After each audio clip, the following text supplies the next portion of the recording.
l'immobilier est un point particulier dans mon histoire à moi. Moi, ça fait 20 ans que je fais du financier, ça fait 20 ans que je fais du conseil, et j'ai connu, comme vous, une phase de démarrage où je suis passé de la phase où j'avais rien fait à la phase où j'ai fait, forcément comme tout le monde. Sauf que moi, mon passage de la phase où j'ai rien fait à la phase où j'ai fait, elle n'est pas comme tout le monde, elle est un peu bizarre. Et c'est l'anecdote que j'ai à vous raconter pour commencer.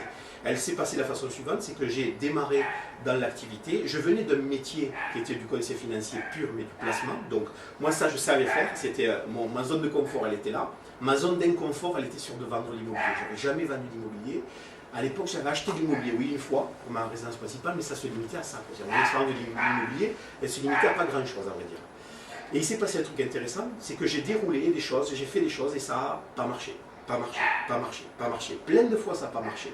Jusqu'au jour où il m'a fallu, alors que je me rappelle précisément, mais je dirais 4-5 mois à peu près, cette ordre de grandeur-là. Okay. 4-5 mois, où il s'est passé un truc, c'est qu'il y a un programme qui est sorti sur Toulouse, à l'époque hors de Barieux. Ce programme, moi je ne me rappelle plus, c'est quoi le Clos des Cèdres, voilà. Et ce programme-là, il s'est passé un truc, c'est que tout ce que j'avais semé pendant ces mois et ces mois où ça ne donnait rien, vraiment je semais, ça ne poussait pas.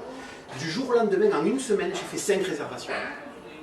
Quand on sait que la réservation, c'est, allez, au bas mot, 4-5 000 euros de commission, en une semaine, je suis passé d'une situation où il n'y avait rien, ça ne marche pas, non, à ping, 5 réservations. Et le truc qui est dingue, c'est que non seulement moi j'en ai fait 5, effectivement, et là j'ai eu un effet, je dis qu'est-ce qui se passe?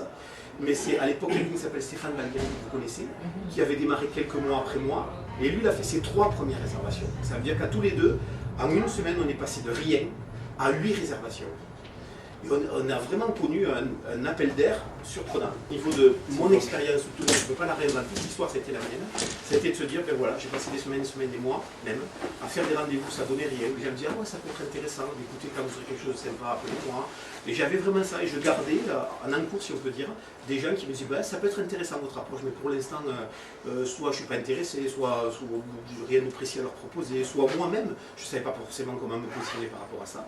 Et donc semaine, mois, puis à un moment donné, il sort ce programme-là, et boum, je passe d'une situation où sur le papier, j'avais jamais rien fait en termes d'immobilier, j'avais même la trouille qui commençait à s'installer, j'ai toujours pas vendu l'appartement, les autres oui, mais pas moi, et ça commençait, vous savez, le truc à se dire, mais peut-être que je suis pas bon, quoi, ou peut-être que je suis pas fait pour ça, et bref. Et puis il y a eu, merci ma chère. Merci.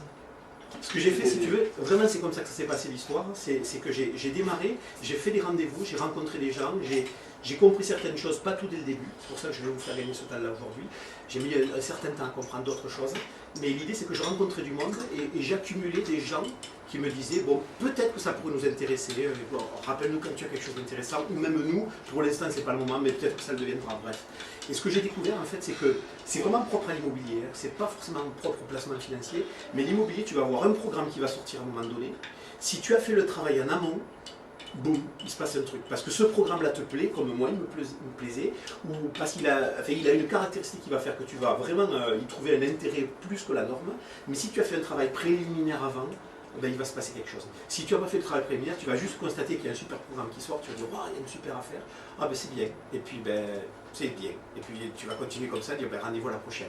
Et moi ce que j'ai découvert à ce moment-là, c'est que vraiment l'immobilier, c'est un travail de préparation de terrain, comme l'agriculteur, tu vois, tu prépares ton terrain, tant qu'il ne pleut pas, puis tu continues à entretenir, puis à un moment donné il pleut, et si tu as préparé ton terrain quand il pleut, ben bingo. Par contre si tu ne l'as pas entretenu parce que justement il ne pleuvait pas, ben quand il pleut c'est trop tard, il n'y a rien qui va pousser. C'est un peu cette idée-là, sur l'immobilier, vous allez avoir des effets accélérateurs, ça ne sera jamais linéaire. Ça sera vraiment à un moment donné, ça peut être ça, mais ça peut être en dessous de zéro, donc c'est rien. Puis à un moment donné, bing, ça va faire ça. Et la particularité, c'est que sur un bien immobilier, quand il se passe quelque chose, quand on génère notre première vente immobilière, c'est une vente à 6 chiffres, quoi. Ça fait partie des ventes haut de gamme. Dans les métiers, il y a peu de métiers, à part ceux qui vendent des avions, qui vendent des produits à 6 chiffres. La plupart des ventes sont des ventes à 1, 2, 3, 4 chiffres. Mais des ventes aussi valorisantes, aussi créatrices de valeur, c'est pas commun. Donc vraiment, la particularité, c'est ça. C'est de travailler, mais je conclurai là-dessus. Et ça me fait rappeler ce parallèle avec Holton Buck, c'est ce que je dis à l'introduction, c'est que lui a vraiment, il a cultivé pendant un certain temps cette notion, je m'entraîne 1 heure par jour, tous les jours. Je fais 1 heure de focus là-dessus. Et il s'est passé ce qui s'est passé, puisque lui, c'est aujourd'hui, Holton Buck, c'est la personne qui gagne le plus d'argent en marketing de réseau dans le monde. 1,5 million de dollars par mois.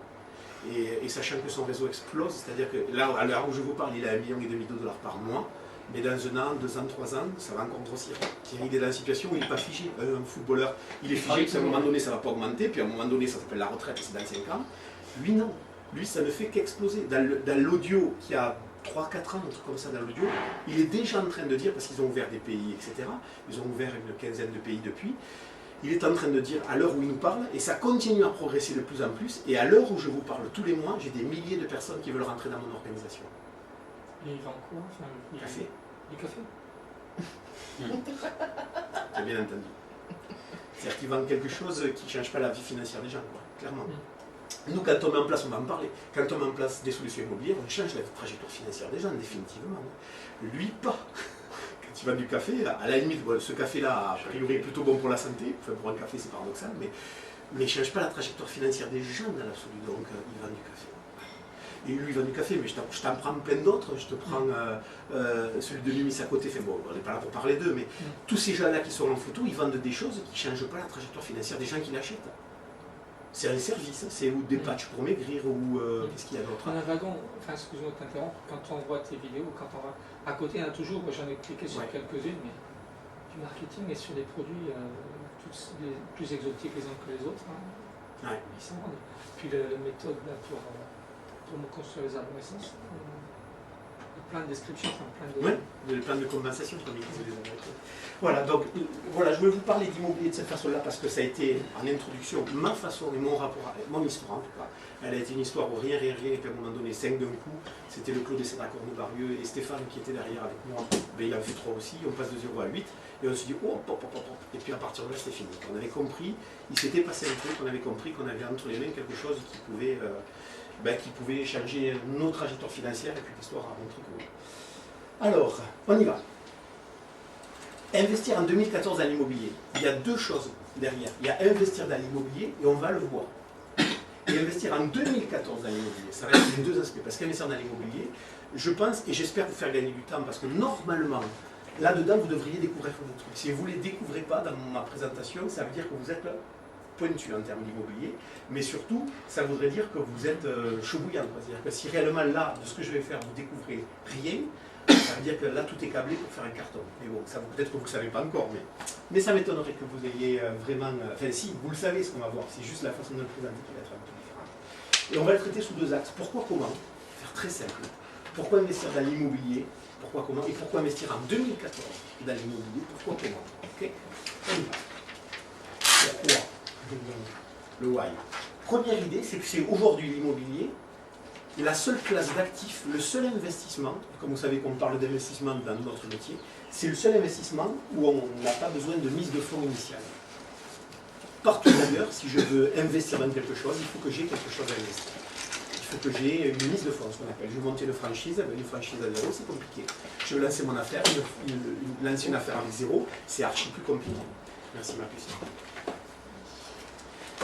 Et la particularité de l'immobilier, c'est celle-là, c'est que c'est le seul véhicule d'investissement, mise de fonds 0. Ça veut dire que c'est le seul véhicule d'investissement où, sur le papier du moins, tout le monde est éligible. Parce que mise de fonds 0, ça veut dire que ça concerne tout le monde. Après, est-ce que ça va réellement concerner tout le monde? Ça, c'est une autre histoire. Mais sur le papier, en tout cas, c'est le seul support d'investissement où il y a une mise de fonds 0. Et d'ailleurs, c'est pour ça aussi, on parle souvent de rentiers. Mais les rentiers, on les trouve dans l'immobilier, on ne les trouve pas ailleurs. On ne trouve pas des rentiers... je ne sais pas, des rentiers, si on pourrait retrouver des rentiers en bourse, mais c'est dissonant, quoi. On n'entend pas ce terme-là. On entend un rentier, quelqu'un qui vit de l'immobilier la plupart du temps. Et là, on arrive à comprendre que c'est un des véhicules qui permet de devenir riche à partir de 0. Et là, on le comprend. Le seul véhicule d'investissement où je n'ai pas besoin de mise de fonds. Je ne vous fais pas, je l'avais déjà fait, je ne vais pas la traiter là, le rapport avec la banque. Et vous savez combien le banquier est justement celui qui va nous apporter la mise de fonds. Donc là aussi c'est stratégique, de dire le banquier c'est pas un vilain canard par lequel la crise des subprimes est arrivée, c'est juste le catalyseur de ce support-là. Si je n'ai pas un banquier pour faire ça, donc si je n'ai pas une dream team à ma façon, je ne peux pas y aller. Je vous ai pris un exemple d'investissement basique et simple. Un investissement à 200 000 €, et j'aime bien les chiffres ronds. Si j'investis 200 000 €, alors pourquoi je vous fais ça? C'est juste pour que vous ayez une idée d'un mécanisme financier fiscal simple, et vous allez voir qu'on va pousser un peu plus loin le bouchon. J'investis 200 000 €, j'aurai un apport de 0, bien entendu. J'aurai donc une mensualité à 4%, évidemment, aujourd'hui en dessous de 4% en 20 ans, mais je m'en fiche, à 1 250 €. Dans la pratique, on fait mieux que ça, évidemment. On a donc un loyer remboursé, puisque c'est un investissement locatif, de 500 €. Donc si je fais l'un moins l'autre, ce que je rembourse moins ce que je rentre de loyer, j'ai donc 750 € à ma charge. Mais comme c'est une opération de défiscalisation, autrement dit qu'il y a une subvention fiscale, je paye moins d'impôts grâce à ça, j'ai une économie d'impôts de 300 €. Ce qui fait que si je fais l'un moins l'autre, j'ai donc une participation finale de 450 €. C'est les grandes lignes. Attention, je suis volontairement trop général. C'est-à-dire que la réduction d'impôt, elle n'est pas pendant 20 ans. Elle n'est que pendant 9 ans. Autrement dit, ce que j'ai fait là, c'est juste une vision de l'esprit. C'est un schéma introductif. C'est en aucun cas la réalité, alors que la réalité va être bien mieux que ça. Ça, c'est mon exemple d'investissement. Si quelqu'un me dit, ben, ce niveau de participation-là, il est trop élevé, je vais dire, tiens, on ne va pas prendre sur 20 ans, on va prendre sur 25 ans. Hop, ça. Et sur 25 ans, je vais donc avoir ma participation qui baisse de 150 €. C'est presque mnémotechnique, facile à retenir. Je n'ai pas besoin d'avoir une sortie annuelle financière, 200 000 €, 1100 € sur 25 ans, ça me fait 300 € de participation. Ok ? Ça veut dire quoi? Ça veut dire, et là je fais un focus, un arrêt à ce niveau-là. Ça veut dire que on parle de faire quoi? On parle d'investir quelque chose qui vaut 200 000 €. Ces 200 000 €, on va le financer, alors je prends volontairement, sur 20 ans. L'exemple de tout à l'heure. Ce financement, si je le paye tout seul, vous savez comme moi, je vais tout rembourser, évidemment. Je ne vais pas avoir d'aide de location, donc je vais avoir ni l'aide du locataire, ni l'aide de l'économie d'impôt. Je vais en fait acheter quelque chose qui vaut 200 000. Combien je vais le payer 200 000? Ben, certainement pas. Je vais le payer avec le coût du crédit, quoi. Une fois et demie, deux fois la valeur du bien. Donc mes 200 000, ça va être 250, 300, 350 000 en fonction de la durée du taux, etc. Okay. Donc là, l'idée, c'est que je ne vais pas le faire de cette façon-là. Je vais donc bien avoir un dessus du financement un bien. Alors mes 200 000 €, il y a de fortes chances que mes 200 000 € vaillent dans 20 ans, valent plus de 200 000 €, forcément avec l'inflation naturellement.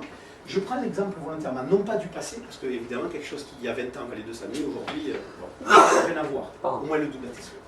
Là, l'idée, c'est que je vais juste prendre la revalorisation qui est de 1% par an pendant 20 ans, c'est-à-dire un peu moins que l'inflation. Et l'idée, c'est de se dire que c'est mes 200 000 €, il y a de fortes... Non, j'ai pris 2%, excusez-moi, 2%. Ce qui fait que je vais avoir une revalorisation de 50%. Autrement dit, je vais avoir 300 000 € de valeur.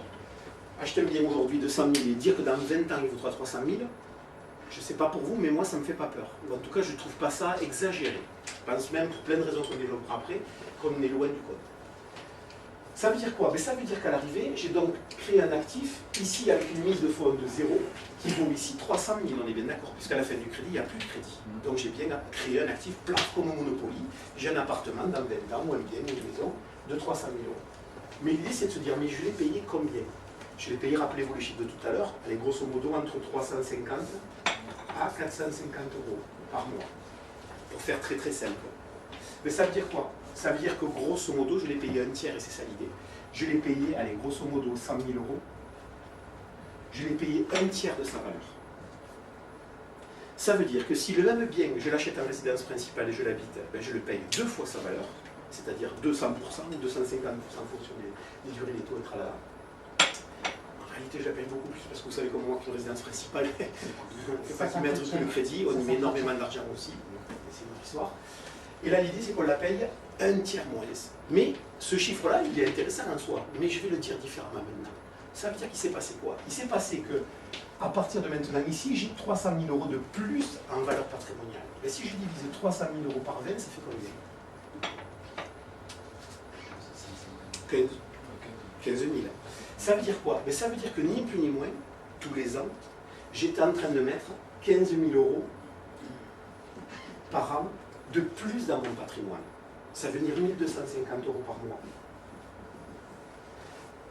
Ça veut dire que si je ne fais pas une opération immobilière de défiscalisation et que j'en ai le profil, hein, j'entends par là qu'on peut me prêter, que je paye des impôts, que j'ai le profil, et que je ne le fais pas, ben je suis en train de renoncer à mettre de côté ça, ok, mais je suis surtout en train de renoncer à avoir ça.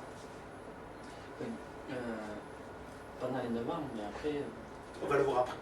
Et c'est super que tu aies cette réaction-là, parce qu'effectivement, il se passe autre chose après 9 ans, et on va en parler. Mais volontairement, je vais rester super simple, parce que pendant 9 ans, j'ai une économie d'impôt, et après, j'ai plus d'économie d'impôt. Donc, qu'est-ce qui se passe? Et tu vas voir que la bonne nouvelle en 2014, parce qu'il y en a une, c'est celle-là. Il y en a d'autres, mais celle-là, elle est pas mal en Donc ça veut dire quoi? Ça veut dire qu'aujourd'hui quand j'ai quelqu'un, et ça pourrait être une accroche, vous savez qu'on est dans un métier de communication, que je suis en train de faire quoi avec vous? De la communication. Je suis en train de faire ni plus ni moins que vous donner une façon de voir les choses, un angle différent. Mais la personne qui se dit, tiens, est-ce que tu mets 1250 € par mois de côté pour, en ce moment? Non. Est-ce que tu en as les moyens? Non. Est-ce que ça te dirait de le faire? Ben non. Donc, dommage. la série des noms. 3 noms. Mais l'idée c'est de se dire, mais écoute, si tu veux mettre 1250, et tu peux mettre combien aujourd'hui? Ben 300, 400, 500, c'est le bout du monde. Eh bien bingo, tu les as. L'idée, en faisant volontairement très réducteur, c'est de dire aux gens, tu peux faire ça, mais en réalité, tu es en train de faire ça. Mais tu ne le sais pas encore. C'est le même principe que ce qui nous a été présenté à Montpellier sur les SCPI, c'est-à-dire qu'on part sur quelque chose, est-ce que vous avez 170 € à mettre pour investir? Oui, ok, vous faites 100 000 € à la sortie. Voilà. C'est un peu le même principe. Comment gagner, comment récupérer. C'est de l'intelligence financière.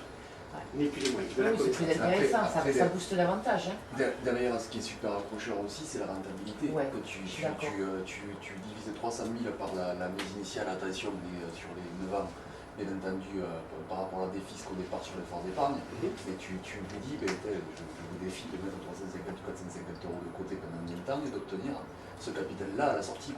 C'est vrai que quand tu le divises en rentabilité, parce que quand moi je me présente ou que j'essaye d'accrocher et que je dis on peut avoir des rendements de chiffres, tout le monde dit ouais, ça c'est une manœuvre, c'est quoi? Oui, c'est simplement, voilà, juste. Donc ça c'est quand même assez énorme, parce que la rentabilité, quand tu le ramènes à la rentabilité annuelle, ça parle. Et pourtant les curseurs ne sont pas forcément très hauts. On va le voir après dans le déroulé justement, quels sont les curseurs qui vont doper ce système-là. Là, je fais juste que vous décrire une situation qui est la situation, il me semble, la plus neutre possible, où j'y mets le moins d'emballage autour. C'est vraiment les chiffres. C'est de se dire, lâchez le fond, c'est de se dire, voilà, la première situation, c'est de se dire aujourd'hui, quelqu'un qui veut épargner 1250, mais qui n'a pas les moyens, ben il peut, mais il peut que comme ça. Trouvez-moi une autre occasion où il peut épargner 1250, enfin, générer 1250 € par mois de côté, alors qu'il n'en met que 3 à 4 fois moins. Ben, l'idée c'est celle-là. Quelqu'un qui dit, moi je veux mettre 1250 € par mois sur l'assurance, ben vas-y, mets les 1250 € par mois. Mais il n'y a aucun effet de levier, à part les intérêts. Là l'idée c'est de se dire, ben, si tu veux avoir l'équivalent de 1000 € par mois de côté pour ta retraite, ben voilà la solution. Il n'y en a pas 25 000, mais il faut chercher des effets de levier. Il faut que, quand toi tu mets 3, il y a un système qui en met 6 de plus, et qu'au total tu as 9 ou 10 ou 11 ou 12 demi. Donc ça c'était le chiffre basique, le premier mince, j'ai pas la deuxième particularité, et ça je ne l'avais pas vu au début, et ça m'a permis de comprendre pourquoi les gens deviennent rentiers avec l'immobilier.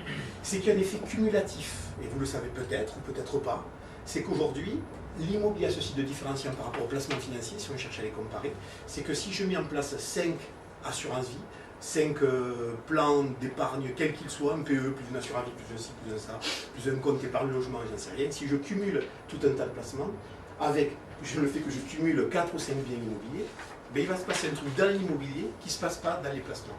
Je peux avoir plein de placements, je n'aurai pas un effet démultipliant, je vais avoir plein d'immobilier, je vais avoir un effet démultipliant. Vous le savez peut-être, la particularité c'est la suivante, c'est que dans un premier temps, quand je fais de l'immobilier, je suis en situation où j'ai un déficit foncier, c'est-à-dire que j'ai des revenus qui sont foncièrement négatifs, parce que j'ai plus d'intérêts déductibles. Donc je vais avoir un déficit foncier. Ce déficit foncier, il a un avantage, c'est qu'il est déductible de mon revenu imposable. Je vais très très vite. Je dis simplement que ce déficit foncier va me faire faire une économie d'impôt, et que cette économie d'impôt sera fonction de mon taux marginal d'imposition. Ni plus ni moins. Si j'y vais. Je fais 10 000 avec un chiffre. J'ai 10 000 € de déficit foncier. Autrement dit, j'ai 10 000 € de revenus négatifs. Ces revenus négatifs vont se déduire de ma déclaration d'impôt, de mes salaires, de mes retraites, etc. Donc ces 10 000 € se déduisant, je vais donc avoir une économie d'hier, puisque j'ai moins de revenus à déclarer pour 10 000. Et donc cette économie d'impôt, elle est facile à calculer, c'est mon taux marginal d'imposition. Je prends l'exemple de quelqu'un qui est à 14%. 14 fois 10 000, ben je vais avoir 1 400 € d'économie d'impôt. Classique. Donc tous les schémas d'achat immobilier défiscalisant sont des schémas où pendant un certain temps, on a une économie d'impôt. En l'occurrence là, 9 ans dans cette loi-là. On peut parler de loi à meubler professionnel, etc. Mais on va volontairement rester sur le flot pour simplifier. Ce qui veut dire que pendant un premier temps, je vais avoir une économie d'impôt. Mais après, je vais donc avoir un bénéfice foncier forcément. Et toute opération immobilière tôt ou tard, elle sera en bénéfice foncier. Elle mettra plus ou moins de temps en fonction de plein de paramètres comme la durée du financement par exemple, mais tôt ou tard je serai en bénéfice foncier. Et là, il y a deux façons de voir les choses. Soit je vois le verre à moitié vide et je me dis ah punaise, ces revenus fonciers ça commence à me faire suer parce que là je commence à payer un peu cher le truc. Soit je suis en train de me dire mais est-ce qu'il n'y a pas un message qui m'est envoyé? Est-ce qu'il n'y a pas un truc là que je n'ai pas encore décodé et compris, qui est en train de te dire garçon, là maintenant tu peux faire un effet démultipliant? La réponse est oui, c'est ça. C'est que, qu'est-ce qui va se passer ici? Si maintenant je passe volontairement de 10 000 de déficit foncier à 10 000, alors évidemment c'est progressif, hein, mais le tout c'est que vous compreniez pour la démonstration, ça va aller crescendo. Mais si ici j'ai 10 000 de bénéfices fonciers parce que j'ai moins d'intérêt d'emprunt, etc., les loyers ont continué à augmenter, ben ces 10 000 de bénéfices fonciers vont être taxés, alors ça va être un supplément de revenus, alors que là c'était moins de revenus, vont être taxés à mon taux marginal d'imposition. Comme là c'était une économie, ben là ça va être un rajout d'impôt, donc 14%, ça va nous faire 1400, plus la CSG, donc 15,5, donc 1550. Ce qui veut dire quoi? Ce qui veut dire que tôt ou tard, quelqu'un qui fait de l'immobilier va être dans la situation où, pendant un certain temps, il a économisé l'impôt, mais à un moment donné, il va le redonner, entre guillemets, il va en redonner plus à l'État. Et là, il y a deux solutions. Ne souris pas, mais ça va bien se passer. Non, on n'en parle pas. Mais c'est ce que tu vis. Voilà, hein, on ne dit pas plus. Et ce qui va se passer, c'est qu'à un moment donné, quand on est dans la situation où on va commencer à redonner de l'impôt, il va se passer un truc dingue. Et là aussi, je ne vous demande pas de me croire sur parole, mais faites-en le constat, c'est que vous allez voir des gens, je pense à ma soeur, je pense à des clients, qui vont avoir un impôt qui double, qui fait x2, alors que les revenus ne doublent pas. C'est bizarre, quoi. À un moment donné, tu as une fiscalité OK, et au bout d'un, 2, 3 ans, ta fiscalité, elle a fait un bond de x2. C'est-à-dire quelqu'un qui donnait 3 000 à 4 000 euros, il se retrouve à trouver 6 7 8 000, 9 000, 10 000 euros. Alors que ses revenus n'ont pas fait x2. Donc il y a un truc qui cloche là, qu'est-ce qui se passe? Il se passe juste qu'il y a un effet, qui pour le coup est un effet pervers, là on ne peut pas vertueux, il y a l'effet pervers qui est que l'immobilier peut être la meilleure et la pire des choses. La meilleure, c'est ce qu'on se garde pour la fin, et la pire, c'est que si à un moment donné on ne le maîtrise pas, ce truc-là, on se retrouve à avoir fiscalement une grosse hémorragie. Parce qu'on ne paye pas un impôt, on en paye deux.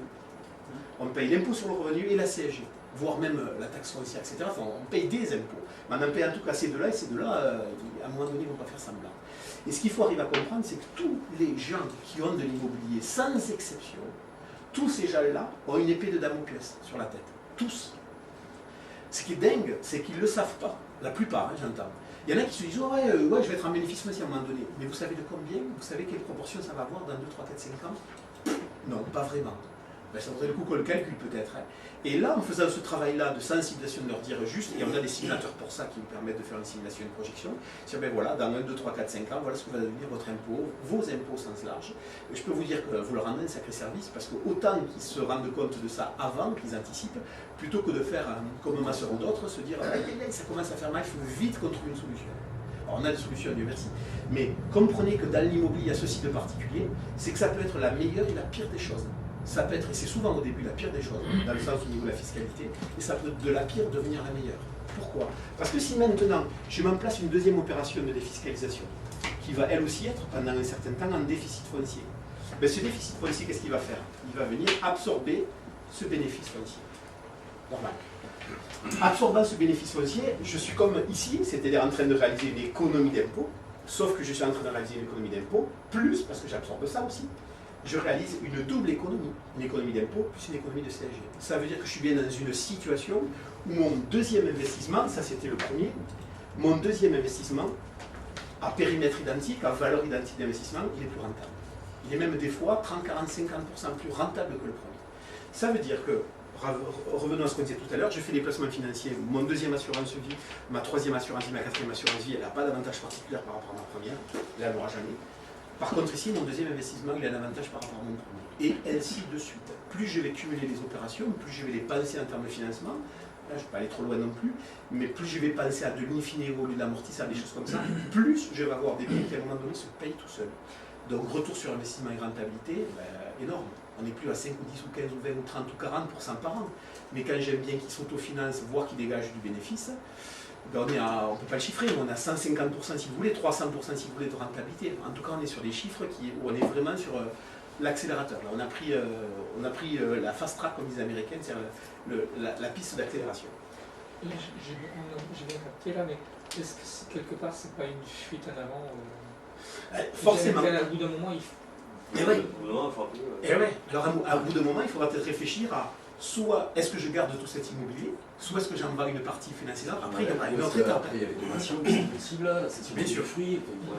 Tu vois, l'idée, c'est Ah, c'est vrai, qu'on est quand même en train de dire là, tu vois, c'est là où on devient des enfants gâtés pour le coup, c'est qu'on est quand même en train d'avoir des problèmes de riches. C'est qu'on est en train de se dire, ouais, mais on va avoir des problèmes. Ah oui, mais c'est tellement bon d'avoir des problèmes avec plein de zéros sur le compte en banque. Ouais, c'est le problème. Mais moi, Richard, j'étais à l'inverse. C'est que quand tu as fini la déficit du premier, tu dois 450 plus 300, 750 Ouais. tous les mois Ouais. par rapport au loyer. Est-ce qu'après tu es capable, que tes revenus te permettent le différentiel de repartir encore sur 400, 500 euros de plus par mois? Est-ce que tu peux mettre entre 1200 et 1500 euros par mois? Rien que. C'est là le truc. Ça, on ne sait pas. Et deuxièmement, est-ce que la deuxième opération, c'est réellement 400 à 300 euros par mois? Non. Tu peux Parce faire que de la c'est- SCPI. Ouais. Oui, complètement. La deuxième opération n'aura pas le même coût si on prend par rapport à la première, parce que la première, tu avais une économie de 150 euros par mois, la deuxième, tu auras peut-être 300 d'économie. Puis Donc la deuxième opération, tu auras moins de participation, et de moins en moins. Maintenant, ça reste vrai. Il y aura toujours une limite théorique, la limite de l'endettement, la limite des revenus, évidemment. Parce que ça marche chez les professionnels, enfin disons dans le privé éventuellement, avec ton salaire qui est revalorisé. Moi j'ai un couple là où ils sont, lui il est fonctionnaire à 3000 par mois, il a 40 ans et elle est à 2000, fonctionnaire aussi. Il sait que la revalo des salaires, même dans 15 ans, il ne va pas gagner 1000 euros de plus. Quoi. Évidemment. Il le sait. Évidemment. Donc, pourtant, il paye presque 400 euros par mois d'impôts. Mais quand tu regardes, rien qu'avec le crédit de la maison, déjà, il se le short. Alors c'est là où il y a des stratégies, et c'est là où on va faire une différence, c'est que cette personne n'a peut-être plus de capacité de remboursement, mais elle a peut-être ou du capital en termes de ressources, et elle peut peut-être faire des montages in fine. Un montage in fine, tu vas voir ou pas, enfin après ça va être au cas par cas. Mais l'idée c'est qu'il y a toujours des solutions. Alors il y a toujours des solutions plus ou moins. On peut aller chercher des produits entre guillemets moins élevés qu'un investissement à 200 000 euros chaque fois. Quelqu'un qui investit dans un parking à 30 000 euros, il est en train de faire du bénéfice foncier, mais il n'est pas en train de viser un endettement important. Il n'y a pas de défisque sur. Alors, par contre, il n'y aura pas de parking, il n'y aura pas de la défisque, il y aura du bénéfice foncier sur le parking. Donc tu vois, ça peut être intéressant de cumuler un parking avec un du flou par exemple. Ouais. Là, il y a un effet qui fait que toi du flou, il est dopé. C'est notre histoire. Le déficit foncier, sur l'exemple 200 000 à 4% sur 20 ans, le déficit foncier, il dure combien de temps à peu près? Tant que tu as les intérêts sur le prêt, Oui, parce je que sais c'est bien, ce mais en moyenne de ce que tu sais. Allez, tiers de grosso la modo, durée compte du prêt. la moitié. Tu vois, sur un 20 ans, il faudrait l'affiner parce qu'avec les taux d'intérêt qui changent, et Oui, notamment mais qui ont savoir si c'est 3 ans ou 3 ans Non, ou 2 non, ans. quoi. compte la moitié. sur la moitié. Pendant 10 ans, tu Ouais, fais ouais, un c'est déficit ça. foncier. À peu près la durée de la défiscalisation. Voilà, mais c'est Grosso souvent, modo. c'est la Cet même ordre de chose. grandeur-là, à 1 ou 2 ans près, t'es pas très bon à D'accord, donc le but du jeu, c'est quand on fait du flow, c'est normalement 9 ans après, quoi, pour le coup. Dès que- On va voir. Sur la La stratégie sur la à la moyenne, est quoi. intéressante. Alors c'est plus subtil que ça encore. Il y a encore plus de bonnes nouvelles que ça. Ok pour ça? Mais la deuxième opération, c'est pas, on n'enchaîne pas tout de suite. Non, non, parce que je dis évidemment. D'abord, Sauf profil particulier, et là encore une fois je parle Ah, comme un livre très théorique, après, je n'ai pas un cas particulier. il faut à- déjà avoir fait une première opération. Oui. L'idée, alors tu as raison Serge, c'est que après avoir fait une première opération, c'est celui qui n'a pas fait la première opération, il ne fera jamais la seconde. C'est ça le truc. C'est qu'avant de parler d'effets cumulés, mais est-ce que déjà on a pris le wagon quoi? C'est que la personne dit ah ouais c'est intéressant, mais bon avant de faire ça, est-ce que vous avez fait la première? Non. Alors peut-être se concentrer sur la première déjà, parce que quelqu'un qui n'a pas pris la première, il n'est même pas sur la possibilité d'en mettre une deuxième ou une troisième. Mais effectivement, après il y a le fait, celle de durée de 9 ans, volontairement je l'ai fait comme ça, visuellement pour faciliter la compréhension, mais dans la pratique, et c'est là où on fera du cas par cas, c'est que dans la pratique, vous allez avoir une deuxième opération qui va être peut-être plus courte. Je vais vous prendre un exemple que je connais bien, c'est ma sœur. Ma sœur, j'en suis, on n'a pas encore 9 ans sur la première, et on est dans la troisième opération de défiscalisation ensemble. Et on n'a pas fait 9 ans. Donc ça veut bien dire, pour vous prendre un exemple, mais comme ça il y en aurait plein, où en fonction du cas particulier de l'un et de l'autre, on va aller chercher des opérations différentes, et on va peut-être pas attendre 9 ans. Moi, j'ai pas attendu 9 ans avec ma sœur pour qu'elle en ait 3. Hein, et c'est pas fini. Bon, donc, encore une fois, c'est vraiment les cas particuliers qui vont faire qu'on va trouver, si tant est qu'il a l'intérêt à faire une deuxième opération, et la possibilité aussi, mais de trouver le bon moment, la meilleure façon, le meilleur financement, la meilleure idée.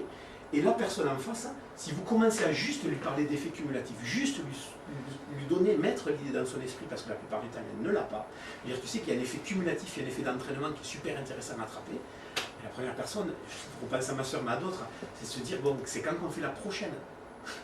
Quand vous avez quelqu'un qui parle comme ça, c'est bon, il a compris quoi. Il a compris qu'il est en train de bosser pour lui, il n'est plus en train de bosser pour moi.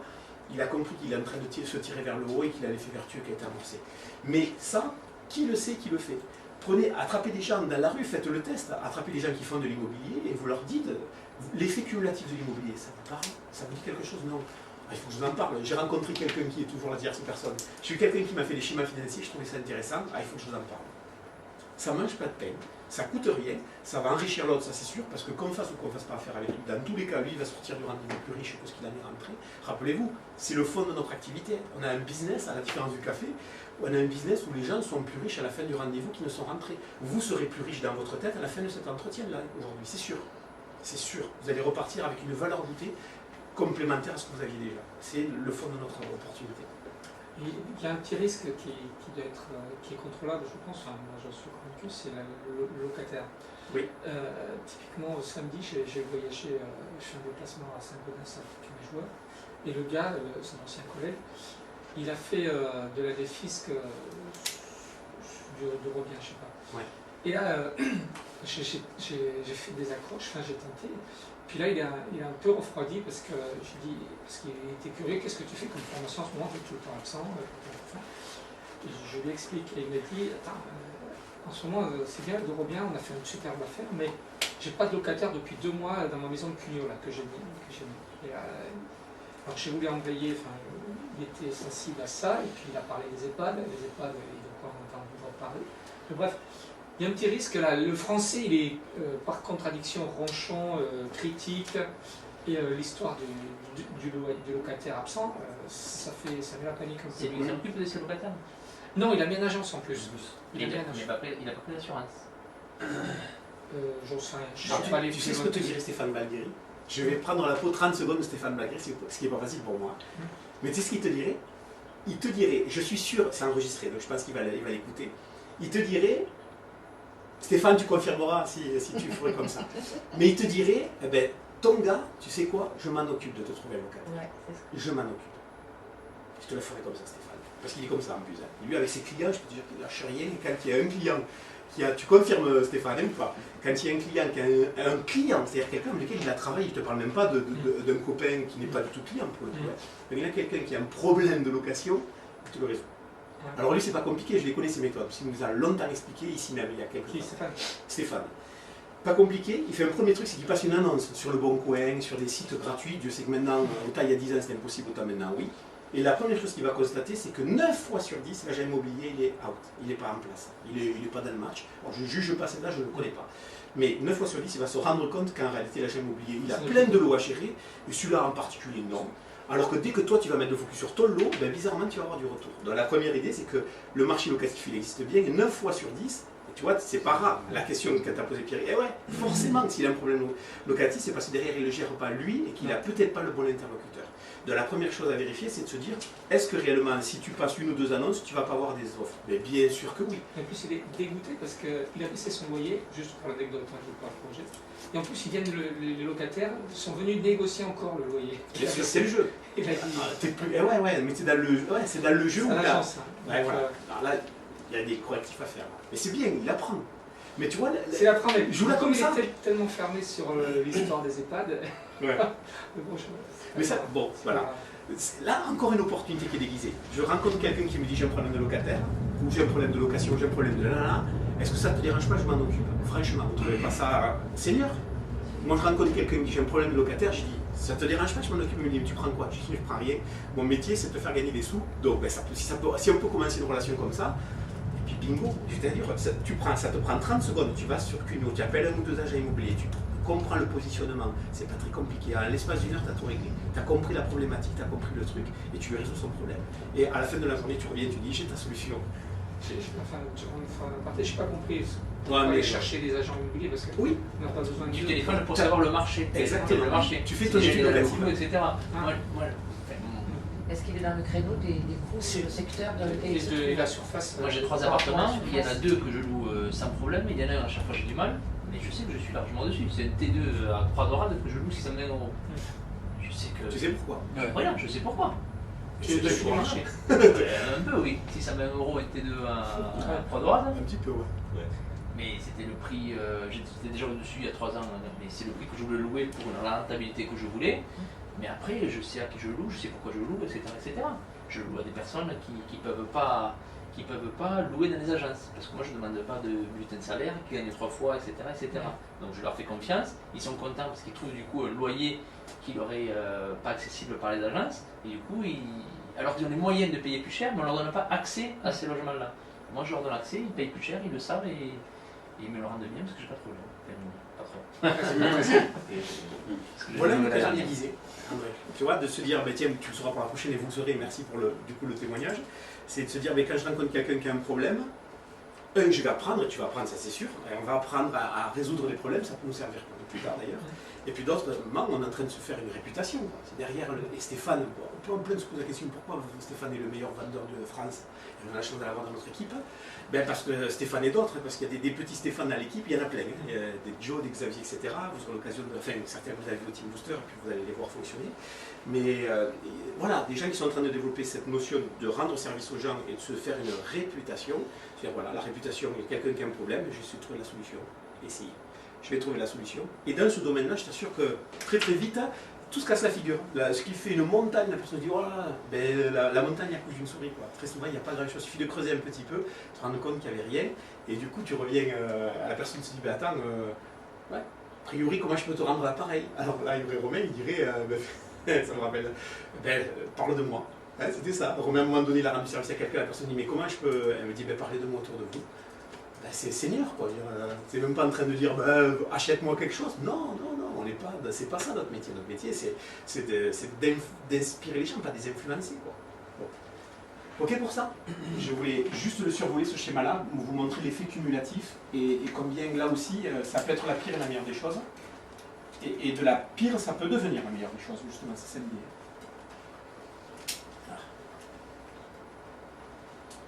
l'idée. Ok pour ça. On est toujours dans faire de l'immobilier au sens large. Pourquoi faire de l'immobilier au sens large et pas forcément 2014? On continue. Une retraite intergénérationnelle. Tiens donc. Voilà une idée qui, à elle toute seule, est dans l'air du temps. Aujourd'hui, on cotise. Alors quand les gens disent je cotise pour la retraite, tu parles, on est bien d'accord, vous cotisez pour rien à la retraite. Si, je cotise à la retraite. Non, vous êtes en train de payer actuellement les retraitiers, mais vous ne cotisez pas pour votre retraite. On est tous d'accord là-dessus et ça commence à faire son chemin. Donc la personne s'y je cotise pour la retraite.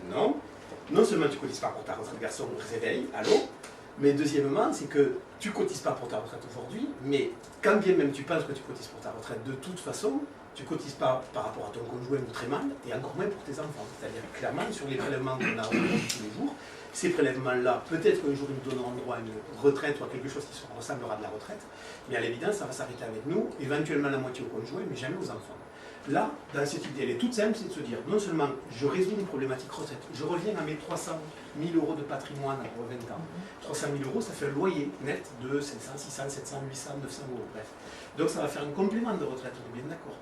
Vous savez comme moi ou pas d'ailleurs qu'il y a une étude qui a été faite il y a 3-4 ans, elle est assez récente, qui dit qu'avec 500 euros de plus par mois, 90% des gens changent de vie. Changent de vie. Ça veut dire qu'ils consomment plus, ils voyagent plus, ils sortent plus, ils vivent mieux avec 500 euros de plus par mois. Ce n'est pas 3 000 euros de plus par mois, 500 euros de plus par mois. Dites-vous, c'est tout bête, hein, dites-vous, voilà, je sais combien je gagne, si tant est que j'ai un revenu, ce qui est loin d'être mon cas linéaire tous les mois, mais je sais combien je gagne, mais j'augmente de 500 euros de plus par mois, mais cette marge-là me permet de faire quoi? Il y a plein de choses. Plein, parce que tout est déjà payé, donc c'est que du bonus. Donc ces 500 euros me permettent de partir en voyage, de changer la voiture, de vivre des choses particulières. Mais là, l'idée, c'est qu'on est bien en train de dire et de faire et de le démontrer. On est en train de mettre en place un revenu supplémentaire, mais ce revenu-là, il ne s'arrête pas avec nous. Il continue avec les enfants. Donc là aussi, je sais que pour certains, ça fait mouche que cette idée-là, de se dire, je prépare ma retraite, je prépare la retraite de mon conjoint, je prépare la retraite de mes enfants. Je sais pas pour vous, moi j'ai des enfants, ça a du sens. Me dire, je sais que mes filles, l'avenir qui les attend, c'est pas forcément le même avenir que moi, j'en sais rien, c'est leur choix. Il n'empêche que si moi derrière je peux leur laisser autre chose que des souvenirs, mais leur laisser du patrimoine, cette idée-là me plaît assez. Juste, je rigolais parce que c'est pas vieux, c'est hier. Ma fille qui a 10 ans, pourquoi parler d'appartements, elle m'a dit, papa, t'en as combien d'appartements et pourquoi des appartements? Et puis j'ai dit, mais j'en ai 6, ça me coûte cher maintenant, mais ces appartements, ce sera pour ta retraite à toi. Et quand tu auras la retraite avec les appartements de papa, tu gagneras plus que ce que gagne maman maintenant en travaillant. Alors, elle me disait son truc, je pourrais m'en rendre. Voilà, c'était hier. Donc ça commence. On est en train d'éduquer nos enfants, c'est clair, et plutôt que les éduquer, leur donner de grosses théories, par l'exemple. C'est ce qu'on est en train de faire et qu'elles vont dupliquer, c'est pas ce qu'on est en train de dire. Allez, je déroule pas plus que ça sur la retraite intergénérationnelle. Tant qu'on est sur le familial, protection familiale sans équivalent, et oui, de vous à moi, quelqu'un qui aujourd'hui veut protéger ses assises financières, sa famille quand il en a une, ses avoirs de manière générale, ben, il prend à minima une assurance décès invalidité, donc une assurance à fonds perdu dont l'objectif est justement de protéger un capital, de protéger un train de vie, de protéger une famille, etc., des enfants par rapport à leurs études.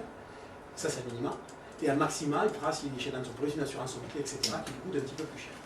L'idée, c'est quoi? C'est que dans les deux cas de ce que je viens de situer, c'est un schéma qui n'est pas gagnant à tous les coups. Il est gagnant que s'il y a un pépin. Parce que s'il y a un pépin, invalidité, décès, etc., là, effectivement, on a une assurance qui s'enclenche et donc on a un capital qui tombe. Mais si la plupart du temps, il ne va pas arriver cet aléa-là, ben, ce schéma est perdant. Forcément, j'ai cotisé, c'est le propre d'une assurance. Hein. Je cotise ma voiture, si ma voiture, j'ai pas d'accident pendant 20 ans, mais j'ai donné à l'assureur pendant 20 ans des primes pour rien, forcément. Mais là, l'idée, c'est qu'on est en train de faire une protection familiale, mais pourquoi sans équivalent? Parce que celle-là, elle marche à tous les coups. À la différence d'une prévoyance classique où si j'ai pas de pépin, c'est de l'argent donné à fond perdu. Ben là, si j'ai un pépin, ben j'ai donc un appartement qui est payé, une maison qui est payée, donc j'ai l'appartement Bing qui est soldé par l'assureur, et j'ai un loyer qui tombe dès maintenant, donc j'attends pas 20 ans pour avoir 500, 600, 700, 800 euros de plus par mois, je les ai de suite. Mais la deuxième idée, c'est que s'il ne m'arrive pas le pépin, c'est surtout là que c'est intéressant par rapport à la prévoyance traditionnelle, c'est que si j'ai pas le pépin, ben je gagne à tous les coups aussi, parce que j'ai le patrimoine qui est payé, j'ai les loyers qui tombent, et donc j'ai créé un actif. Donc dans les deux cas, je suis gagnant. Et lui, aussi. Comment? Tu veux aussi l'assurance vie. Exactement. Ouais, ouais. Elle est déductible au niveau des impôts. Donc, ouais. Tu la payes pas, tu peux Ouais, comme ça. ouais. Tu en payes une partie, tu as une partie qui est financée par les impôts. Exactement. Oui, puisque, alors si c'est clair pour tout le monde, l'assurance décès invalidité qui couvre le crédit, on l'intègre dans la déclaration d'impôt. Au niveau de ce bénéfice, déficit foncier dont on parlait, on va la déduire fiscalement. Et donc, on fait une économie d'impôt, effectivement, sur la prévoyance, alors que sur une prévoyance, on ne fait pas d'économie d'impôt. En principe, si moi je paye une assurance à fonds perdu, je ne la déduis pas de mes impôts. Si maintenant je la paye en rapport avec un crédit, je la déduis de mes impôts. Intéressant. Donc là aussi, j'ai l'État qui me file une subvention pour protéger ma famille. Façon de voir les choses, et c'est vrai. Ok pour ça? J'avance. Un bouclier de Brennus, on est à Toulouse, hein, donc forcément je ne pouvais pas la faire autrement que comme celle-là. Un bouclier de Brennus contre l'inflation. Comment? Pas cette année. C'est pas cette année, hein. Continue, oui. Et quelle est l'idée? Ce que j'ai senti. Quelle est l'idée? L'idée, c'est qu'on a un truc qui est pas nouveau, mais qui est relativement nouveau depuis ces dernières années. C'est qu'on est enfin en train de comprendre que ce qui nous attend les 10 prochaines années, c'est pas les 10 dernières. Ça, on le savait déjà, mais dans quelle proportion? On a, vous et moi, des référentiels qui sont à 10-20 ans. 30 ans grand maximum économiquement. Au-delà, on n'a pas de mémoire économique de ça parce qu'on était ou jeune ou complètement ignorant de ce qui se passait. Mais notre référentiel à nous, et à la plupart des gens, c'est les 10-20 dernières années, 30 grand max, mais pas plus. Rarement plus en tout cas. À cet âge-là, on était. Après, c'est l'histoire. Comment? Après, c'est l'histoire. Après, c'est l'histoire. Mais on l'a pas vécu. 1929. Ouais, c'est ça. C'est voilà. Et donc, le truc, c'est que dans notre référentiel à nous, on a appris quoi? On a appris à évoluer, on est la génération, on a appris à fonctionner avec quasiment pas d'inflation, ou peu d'inflation. Dans les années 80, il y avait de l'inflation à 2 chiffres, mais ça ne durait pas longtemps. Et maintenant, aujourd'hui, on a une situation où on a une inflation à 1,5, 2,5, en tout cas dans ces eaux-là. Le truc, c'est que cette situation-là, tous les experts sont unanimes pour dire une chose, c'est que ça ne peut pas durer. C'est que forcément, alors on ne sait pas quel horizon, on ne sait pas dans quelle proportion, on s'en fiche. On ne sait pas si c'est dans 5 ans, on ne sait pas si c'est dans 10 ans, ou dans 15 ans, ou dans 20 ans. On ne sait pas si c'est de 2 à 5 ou 10%, on n'en sait rien. Mais on sait qu'à un moment donné, ne serait-ce que si on a une inflation à, paraît-il, 1,5 et qu'on monte à 3, c'est-à-dire le double, rien que ça. 1,5, 3, je ne parle pas d'une inflation à 8%. 1,5, 3, 3,5, ben ça va avoir un impact énorme pour une catégorie de gens. Pour une première catégorie de gens, ça va avoir un impact qui est que ça ne va rien changer, si ce n'est que les prix vont augmenter. Mais pour une autre catégorie, ça c'est là que je ne vais pas laisser, c'est que ça va être la meilleure nouvelle qui puisse arriver. Pourquoi? Parce que les gens, et il n'y aura qu'un seul gagnant avec cette inflation-là, il n'y aura qu'une seule catégorie de personnes qui vont être gagnantes. Exactement. C'est les gens qui ont fait un de l'immobilier et deux des crédits. Les gens qui ont fait des crédits faciles à retenir, c'est que si j'ai un crédit à taux fixe, à 3,5 aujourd'hui, parce qu'on est quasiment à ça, sur du 25 ans, enfin, vous, je ne sais pas si ça vous parle, mais moi, depuis que je fais du conseil financier, je n'ai jamais connu ça. Bon, c'est assez bizarre. Moi, je me rappelle mes premières ventes, on était, les ventes de Cornevario, on était à 5,20. Depuis, ça a été renégocié. On était à 5,20, 5,30 de crédit sur 25 ans. En maison, j'ai payé du 8 ou du 9 quand je l'ai commencé à payer. Voilà, voilà. Bon. Et Renégo, plancher 7, c'était une catastrophe. Ouais. Alors que les taux étaient à 4, 4, 5.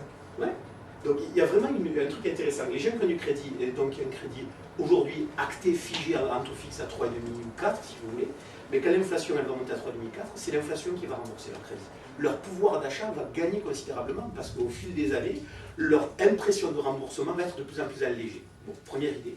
Deuxième idée, c'est que les gens qui ont fait de l'immobilier à crédit, ceux-là ils vont cumuler. C'est-à-dire non seulement il va avoir le premier effet qui se coule du crédit, le deuxième effet c'est que leur immobilier va être indexé, les loyers vont être indexés sur le coût de la vie.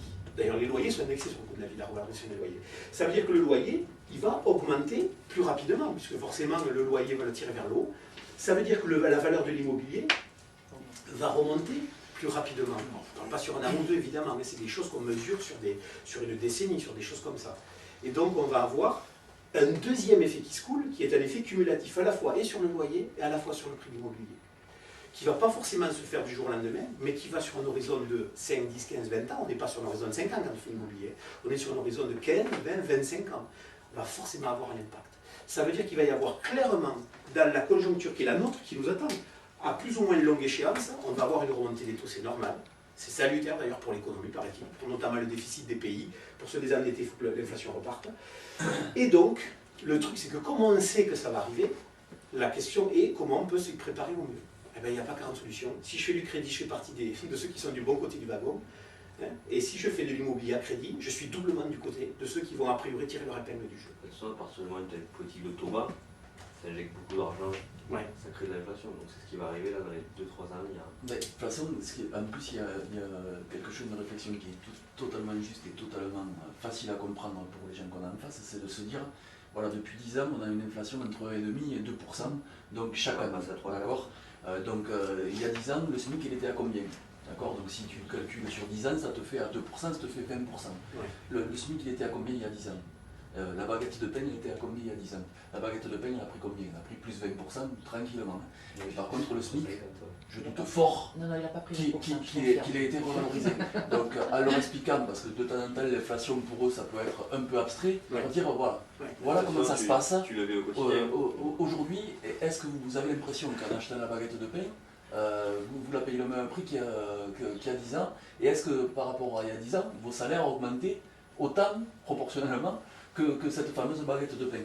Et leur dire que tôt ou tard, de toute façon, c'est quelque chose. Moi, je vois mal comment on peut continuer sans pratiquer l'inflation. Qu'est-ce qu'ont fait les États-Unis dernièrement? Ils ont refait marcher la planche à billets. Bien sûr. Donc, tôt ou tard, on va y avoir droit, et plutôt tôt que tard. Voilà, c'est ce qu'on fait. On est au bas depuis 2-3 ans maintenant. En plus. Ouais. C'est vrai, 5 ans. Parce qu'il y a plein de raisons derrière. Ces crises-là, elles vont passer. 2008. Non, 2008. Non, mais à partir après 2008. Ouais, c'était 4 ans. 4 ans, mais là on va. En plus que ça, c'est depuis qu'il y a Greenspan qui est passé par là, depuis les années début 2000. Donc on a eu l'explosion immobilière, c'est depuis le début des années 2000. Ouais, après qu'est-ce qu'on entend de bas? C'est 4, c'est 4, 5. C'est moins de 5% aujourd'hui, c'est des taux qui sont bas par rapport à une époque. Ah, mais on est à 8, 10, 12 et tout le monde était content en plus. Nos parents, moi, le beau-père, c'est ça. Un capital que je place à 100 €, de manière mnémotechnique, c'est juste pour vous faire réfléchir, sur 15 ans, je le place à 2%, alors que j'ai une inflation à 4%. La personne se dit, mais moi je vais le placer sur un livret A, parce que le livret c'est garanti, c'est la sécurité A. Eh bien, valeur 75. Si je place à 2 et que j'ai l'inflation à 4, ben j'ai fait moins 25. Donc ce schéma-là, on n'est pas trop habitué à fonctionner comme ça, parce que pour l'instant, on ne le vit pas. Pour l'instant, on a à peu près la même rentabilité avec l'inflation, donc à peu près. Mais quand à un moment donné, ça va s'inverser, qu'il va y avoir un effet un peu bizarre, on va voir des gens qui vont se réveiller, ça va être un peu de retour. Ça risque de piquer un peu. Et notre propos à nous, c'est d'être dans l'anticipation. Votre métier, c'est le métier d'anticipation. Allez, on avance. Donc c'était le bouclier de Brennus contre l'inflation, parce que là aussi il y a un schéma où il y aura des gagnants et des perdants, et ceux qui font de l'immobilier à crédit seront du tout de. On continue. Maintenant, pourquoi en 2014 ? Donc là c'était pourquoi faire de l'immobilier, pourquoi en 2014 en particulier on a commencé avec cette notion d'inflation qu'on commence à rentrer. Les taux d'intérêt au plus bas. Alors plutôt que de le dire, parce que vous le savez comme moi, qu'on entend parler qu'on est plus bas, c'est le montrer, le démontrer. Et pourquoi je vous montre des visuels ? Parce que je crois plus que jamais dans la relation avec nos gens, les gens ont besoin de visuels. Le fait de dire quelque chose c'est bien, le fait de le démontrer c'est encore mieux parce que là ils vont le comprendre pour eux. Ils vont avoir des faits concrets, voire ils vont pouvoir le dire à leur épouse, à leur conjoint, à leur famille, à leurs recommandations autour d'eux, et ça va aider à porter un message. Ça c'est la courbe de taux d'intérêt, j'ai pris le TEC 10 ans, donc l'OAT 10 ans, à 10 ans, ce qui sert de référence au taux long. Et l'idée c'était de vous montrer simplement l'évolution depuis 1980, le visuel que l'on connaît tous. Là, il s'arrête dans ce schéma-là 2008, parce que je n'ai pas trouvé sur Internet un schéma réactualisé. Et donc, du coup, j'ai fait un cumul avec un autre schéma qui n'est pas très clair d'ici. Ici, on s'arrête en 2008 et on est au-dessus de 4%, clac. Et ici, on reprend ici, excusez-moi. Là, on s'arrête à mars 2014. Et notre 4%, il est là. C'est ce schéma-là. D'accord ? Il est là, mon 4%. Donc, mon 4%, c'est-à-dire ça, ici. Donc, ça, c'est depuis 1980. Donc une trentaine d'années, et puis ça c'est ces 4 dernières années, pour vous montrer à quel point encore aujourd'hui on est au plus bas historique, et que réellement, est-ce que cette situation va durer ? C'est difficile d'imaginer que oui, et est-ce qu'il y aura des grands gagnants ? C'est difficile de penser que oui, de ne pas penser que oui plutôt. C'est-à-dire qu'il y a forcément les gens qui sont en train d'acheter aujourd'hui, d'acheter à crédit aujourd'hui, pas sur un an ou deux, ça va changer leur vie, il n'y aura pas les pompons de pouvoir arriver à la fanfare quand ils vont acheter au taux d'aujourd'hui, mais dans 5, 10, 15, 20 ans, ils vont se dire avec le recul, waouh, waouh, waouh, waouh. C'était pas les 30 glorieuses de l'époque, mais il y a potentiellement de méga bonnes nouvelles à venir. Donc voilà, c'était juste pour vous remettre le contexte des taux d'intérêt bas. Encore une fois, ça, c'est pas dit que ça, qu'on le garde longtemps. La loi du flot. Tiens, alors maintenant on parle de la loi du flot. J'ai volontairement simplifié, parce qu'on peut parler de plein de défiscalisation. Vous savez comme moi que dès qu'on a des défiscalisation, on a plein de solutions. J'ai volontairement pris la plus populaire ou la plus accessible, la plus simple. Et la plus connue aussi, ouais. Et là, c'était juste pour vous montrer une succession de lois. Depuis 1983, 4 ans en fait, pour Pines Magnerie. Ça fait 30 ans, quoi. Même 40. Non, 30 ans. Qu'on fait oublier, mais c'était une autre époque. Il y avait eu, on peut en faire l'histoire des années 70, etc. Mais là maintenant, on est en train de parler immobilier plus économie d'impôt, mais ça fait 30 ans qu'on en parle. Donc on pourrait se dire la loi du flot, c'est une loi de plus, quoi. Si quelqu'un qui le verrait comme ça se dit effectivement, c'est une de plus. Qu'est-ce qu'elle a de particulier celle-là ? Elle a de particulier que c'est une des meilleures. Là, je vous ai pris un exemple d'investissement, 170 000 € d'investissement à 14% de taux marginal d'imposition. J'ai volontairement pas pris 30 ou 40, et les tranches les plus élevées pour justement pas doper le truc, mais juste pour vous montrer le taux moyen, 14%, il y a quand même une majorité de gens qui vont être là. En tout cas, dans nos investisseurs, une majorité se trouve là. Et je vous ai montré le montant de l'économie d'impôt, c'est cet histogramme-là, en fonction des lois. Là, on est en Pines Magnerie, évidemment, avec mon truc constellaire, on voit encore moins les chiffres, mais c'est pas grave. Retenez en tout cas la taille de l'histogramme. Et là, on était au plus haut dans le cellier classique.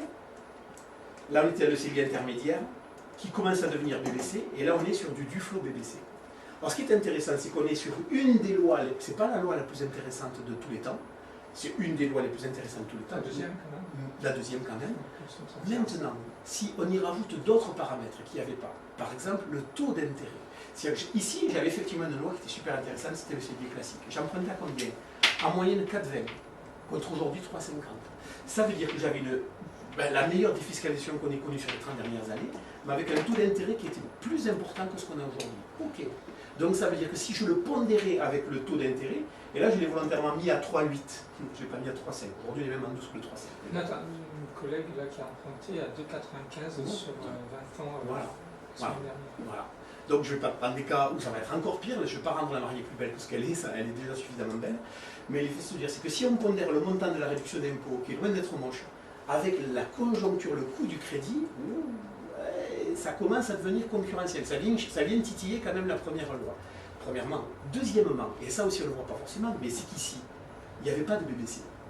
Tous ceux qui ont investi là, ils ont investi en RT 2012. Ouais. Donc ils n'étaient pas en BBC. Et ce qui veut dire qu'entre là et là, il va y avoir, on va le voir après, un delta assez important qui va se creuser au fur et à mesure. Pas aujourd'hui, mais au fur et à mesure des années. Donc quand on le remet dans un contexte... Tu vas le voir, en termes de loyer, de manque à gagner, de revalorisation du loyer, de revalorisation du bien, de retraite juste après, de revente, etc. C'est juste derrière. Donc ça veut dire quoi? Ça veut dire que si on traite ce dispositif du flow école, on essaie de le voir pas comme les médias veulent le vendre, c'est-à-dire une réduction d'impôt avec un ministre, un de plus, mais qu'on le traite vraiment avec un œil un peu avisé, de se dire voilà, mais quels sont vraiment les critères de cette loi-là? On se rend compte qu'on a certainement un des meilleurs dispositifs actuellement. En tout cas, un des meilleurs intrinsèquement tout seul, et si on rajoute d'autres critères, ça a de l'allure.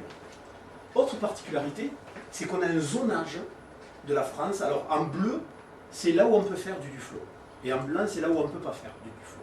Donc grosso modo, 96% du territoire est en blanc. 96% du territoire n'est pas éligible au flow. Autrement dit, on est bien sur cette loi-là, contrairement à un Robien. Ou pourquoi on a fait ça? Parce qu'il y a eu les excès du Robien. Robien, c'était quasiment 100%, à peu d'exceptions près, qui était éligible. 96% du territoire est éligible en Robien. Ça a eu les excès que vous savez. C'est-à-dire que se faisait tout et n'importe quoi, n'importe où. Et donc, un promoteur trouvait un terrain pas cher, il est monté une opération. Alors, lui faisait une belle opération immobilière, pas de souci. Par contre, le bien loué et vendu, là, catastrophique dans certains cas. Alors, après, ça va se résorber avec le temps, mais catastrophique quand même. Le législateur n'est pas idiot non plus, mais là, ça a fait quand même une mauvaise presse. C'est qu'ils ont du coup, à partir de là, mis en place des lois qui étaient le contraire. C'est-à-dire que d'une loi qui était permissive où tout le territoire est éligible, une loi élitiste. On dit non, on ne va que sur les endroits où il y a de la demande, ce qui est bien plus intelligent et pertinent. De toute façon, on le dit, dans l'immobilier, 3 critères, l'emplacement. On va dans les endroits où il y a de la demande. C'est protecteur aussi pour l'investisseur, puisque ça acheter n'importe où. Évidemment. Je me souviens à Grenade, là-bas, j'ai rien contre Grenade, mais il n'y a pas de potentiel locatif. J'avais posé un truc. Aujourd'hui, quand tu concentres aussi, le problème c'est que le trop concentré, tu retrouves tous les mêmes gens aux mêmes endroits aussi. C'est sûr. Oui, mais encore la place. C'est vrai, ça permet de créer de la concurrence en même temps, on va le voir peut-être positivement aussi. Ça permet de garder en tout cas que les plus costauds. En tout cas, ça a moins l'effet vertueux. Et tous ceux qui sont des petits promoteurs qui se sont improvisés au fin fond du Larzac, et j'ai rien contre, mais j'ai rien pour non plus, mais ces gens-là aujourd'hui ils ne tiennent pas la route. Ils vont aller dans les endroits où il y a de la demande, sauf qu'ils ne vont pas être tout seuls, ils vont se faire challenger. Et là, ça va être du costaud ou pas. Donc, ça me semble avoir du sens. On verra dans 10 ans, on reparlera de cette époque-là en tirant les conclusions, mais en tout cas, je crois qu'aujourd'hui, ça a du sens. Donc, c'est quoi les différences de teintes? Les teintes, c'est en zone A, A1, B2. Si tu veux, l'idée, c'est qu'en fonction des couleurs, plus c'est foncé et rouge, plus tu as un niveau de loyer qui est élevé, et un plafond de ressources qui est élevé, et plus c'est que un zonage. On a découpé la carte de la France, on a les 96% du territoire. Pas de duflo possible. Et sur les 4% qui restent, on va les découper en zones parce que sur ces endroits-là, il y a des marchés qui sont plus élevés, plus chers. Paris, la Côte d'Azur, le Genevois, qui sont des catégories A. Et la Corse, c'est à pied. Et la Corse, ouais. Alors qu'il y a de la montagne. Ouais. Juste, pour être un peu contrariant, mais je ne crois pas trop, c'est quand on a des ministres qui nous collent des limitations très strictes sur l'augmentation des loyers, si l'inflation repart, les loyers, s'ils sont bloqués, je ne sais pas si l'IRL suivra l'inflation, mais les gens vont avoir peur de ça. Quoi. Après, les plafonds... Ils sont faits pour exploser. Non, c'est pas ça, mais rien que si tu loues, ne serait-ce au plafond, c'est bien. Hein. Ouais. Non, mais j'en doute pas. Mais les gens, s'ils sont un peu short en termes de remboursement, le reste à charge, si le loyer n'est pas suffisamment haut, des fois ils mettent les gens en difficulté aussi. Mais les plafonds sont toutefois très raisonnables. Sur un T2 du faux, sur un T2 du faux, je crois que c'est 740 € en charge. Mais actuellement, là, tu peux pas le louer guère plus. La nouvelle année. Tu ne peux pas le louer guère plus, tu disais tu le louais 620. Oui, c'est le louer, ouais. Avec les charges 40, sur un tour de charge à 600, tu peux un tirer plus. Oui, mais 600 mètres, tu vois, il est largement au-dessus du plafond, mais pourtant je suis un cellier intermédiaire. Hein. Je suis un cellier intermédiaire, donc je ne dépasse pas le plafond. Vous, ça va la température? Oui, ça va. Il n'y a que moi qui est chaud. Par contre, c'est par rapport à la Moi aussi, je suis Ouais, moi je l'ai acheté pour ça. Moi j'ai chaud. C'est par rapport à l'inflation. Ouais, moi j'ai peur on va dans un système très restrictif avec les gouvernements. Ils veulent que l'inflation revienne pour éponger les déficits, mais tu ne peux pas exploser les loyers à cause de l'inflation, sinon les gens vont être étranglés. Ouais, mais l'opération que tu vas faire, de toute façon, l'argument principal que tu vas trouver ou que l'acheteur, ça va pas être forcément l'inflation au départ, quoi. Il va pas compter sur l'inflation pour rembourser son crédit. Non, mais j'entends bien. Donc, non, ce que je veux dire, c'est que ma crainte, c'est que les gouvernants soient tellement restrictifs qu'ils bloqueront les loyers. Oui, le problème c'est d'arriver à un jour où on soit dans une économie planifiée comme les soviétiques, hein, ils bloqueront, les prix augmenteront, mais les loyers seront bloqués. Et c'est ma crainte, parce qu'on va dans une économie tellement étroite, tellement restrictive. Enfin, je ne voudrais pas... Après, il y a une réflexion qui est de se dire, mais ça se passe comment? Le prix ne bouge pas.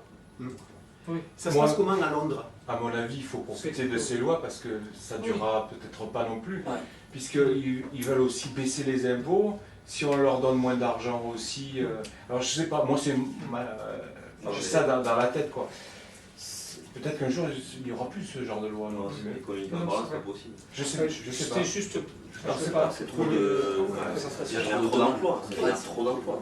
Après, c'est intéressant la réflexion qu'on entame là, c'est se dire le monde tel qu'on le connaît aujourd'hui, ce qu'il sera dans 10 ou 15 ans. Toulouse en 2025 ou en 2030, est-ce que ce sera le Toulouse 2012 ou 2010? Je crois pas. Non, c'est certain. Je crois que, tu vois, il y a dans les notions comme, je pense à Londres et je pense à la Suisse. Parce que j'ai deux clients dans ces deux cas-là qui m'ont remonté des infos, qui m'ont fait il y a quelques années déjà commencer à réfléchir là-dessus. Il y a des endroits aujourd'hui dans le monde, sans aller très loin, hein, ce qui se fait en Suisse ou ce qui se fait à Londres, mais où le prix de l'immobilier, le prix des loyers est terrible par rapport à ce qu'on vit aujourd'hui. Il y a vraiment des montants qui sont délirants par rapport à ce qu'on vit nous. Et le truc, c'est que ces gens-là, ils ont fait quoi? Ils se sont adaptés. L'être humain, et d'ailleurs on le sait, hein, l'être humain, il a une force, il s'adapte. À la différence des dinosaures qui ils sont restés. Il sait s'adapter. Et le truc, c'est que malheureusement, il s'adaptera. Si à un moment donné, il a une situation, alors ça veut dire qu'on va tirer la France vers le bas pour le coup, hein, parce qu'on va paupériser encore plus, on va rendre les Français encore plus pauvres que ce qu'ils sont. Ok, ça, j'en suis certain aussi, quelque part. Mais à un moment donné, les gens vont s'adapter. Peut-être qu'ils vont être de moins en moins propriétaires, peut-être qu'ils vont être en colocation, peut-être qu'ils vont diminuer la surface habitable. Ils vont s'adapter, comme ils font à Londres. À Londres, tu as 18 mètres carrés, tu es le roi du pétrole, quoi. Et alors qu'à Paris, 18 mètres carrés, tu n'es pas le roi du pétrole, et à Toulouse, 18 mètres carrés, c'est normal, quoi. Tu vois, c'est ça, on va s'adapter. Et donc, encore une fois, comment on va fonctionner dans les 5, 10, 15, 20 prochaines années, indépendamment de la conjoncture de ce qui va se passer, mais je suis sûr que les gens continueront, c'est le propre du truc, à s'enfoncer davantage. C'est pas pour autant qu'on est en train de prendre l'eau que les gens vont se sortir des sables mouvants.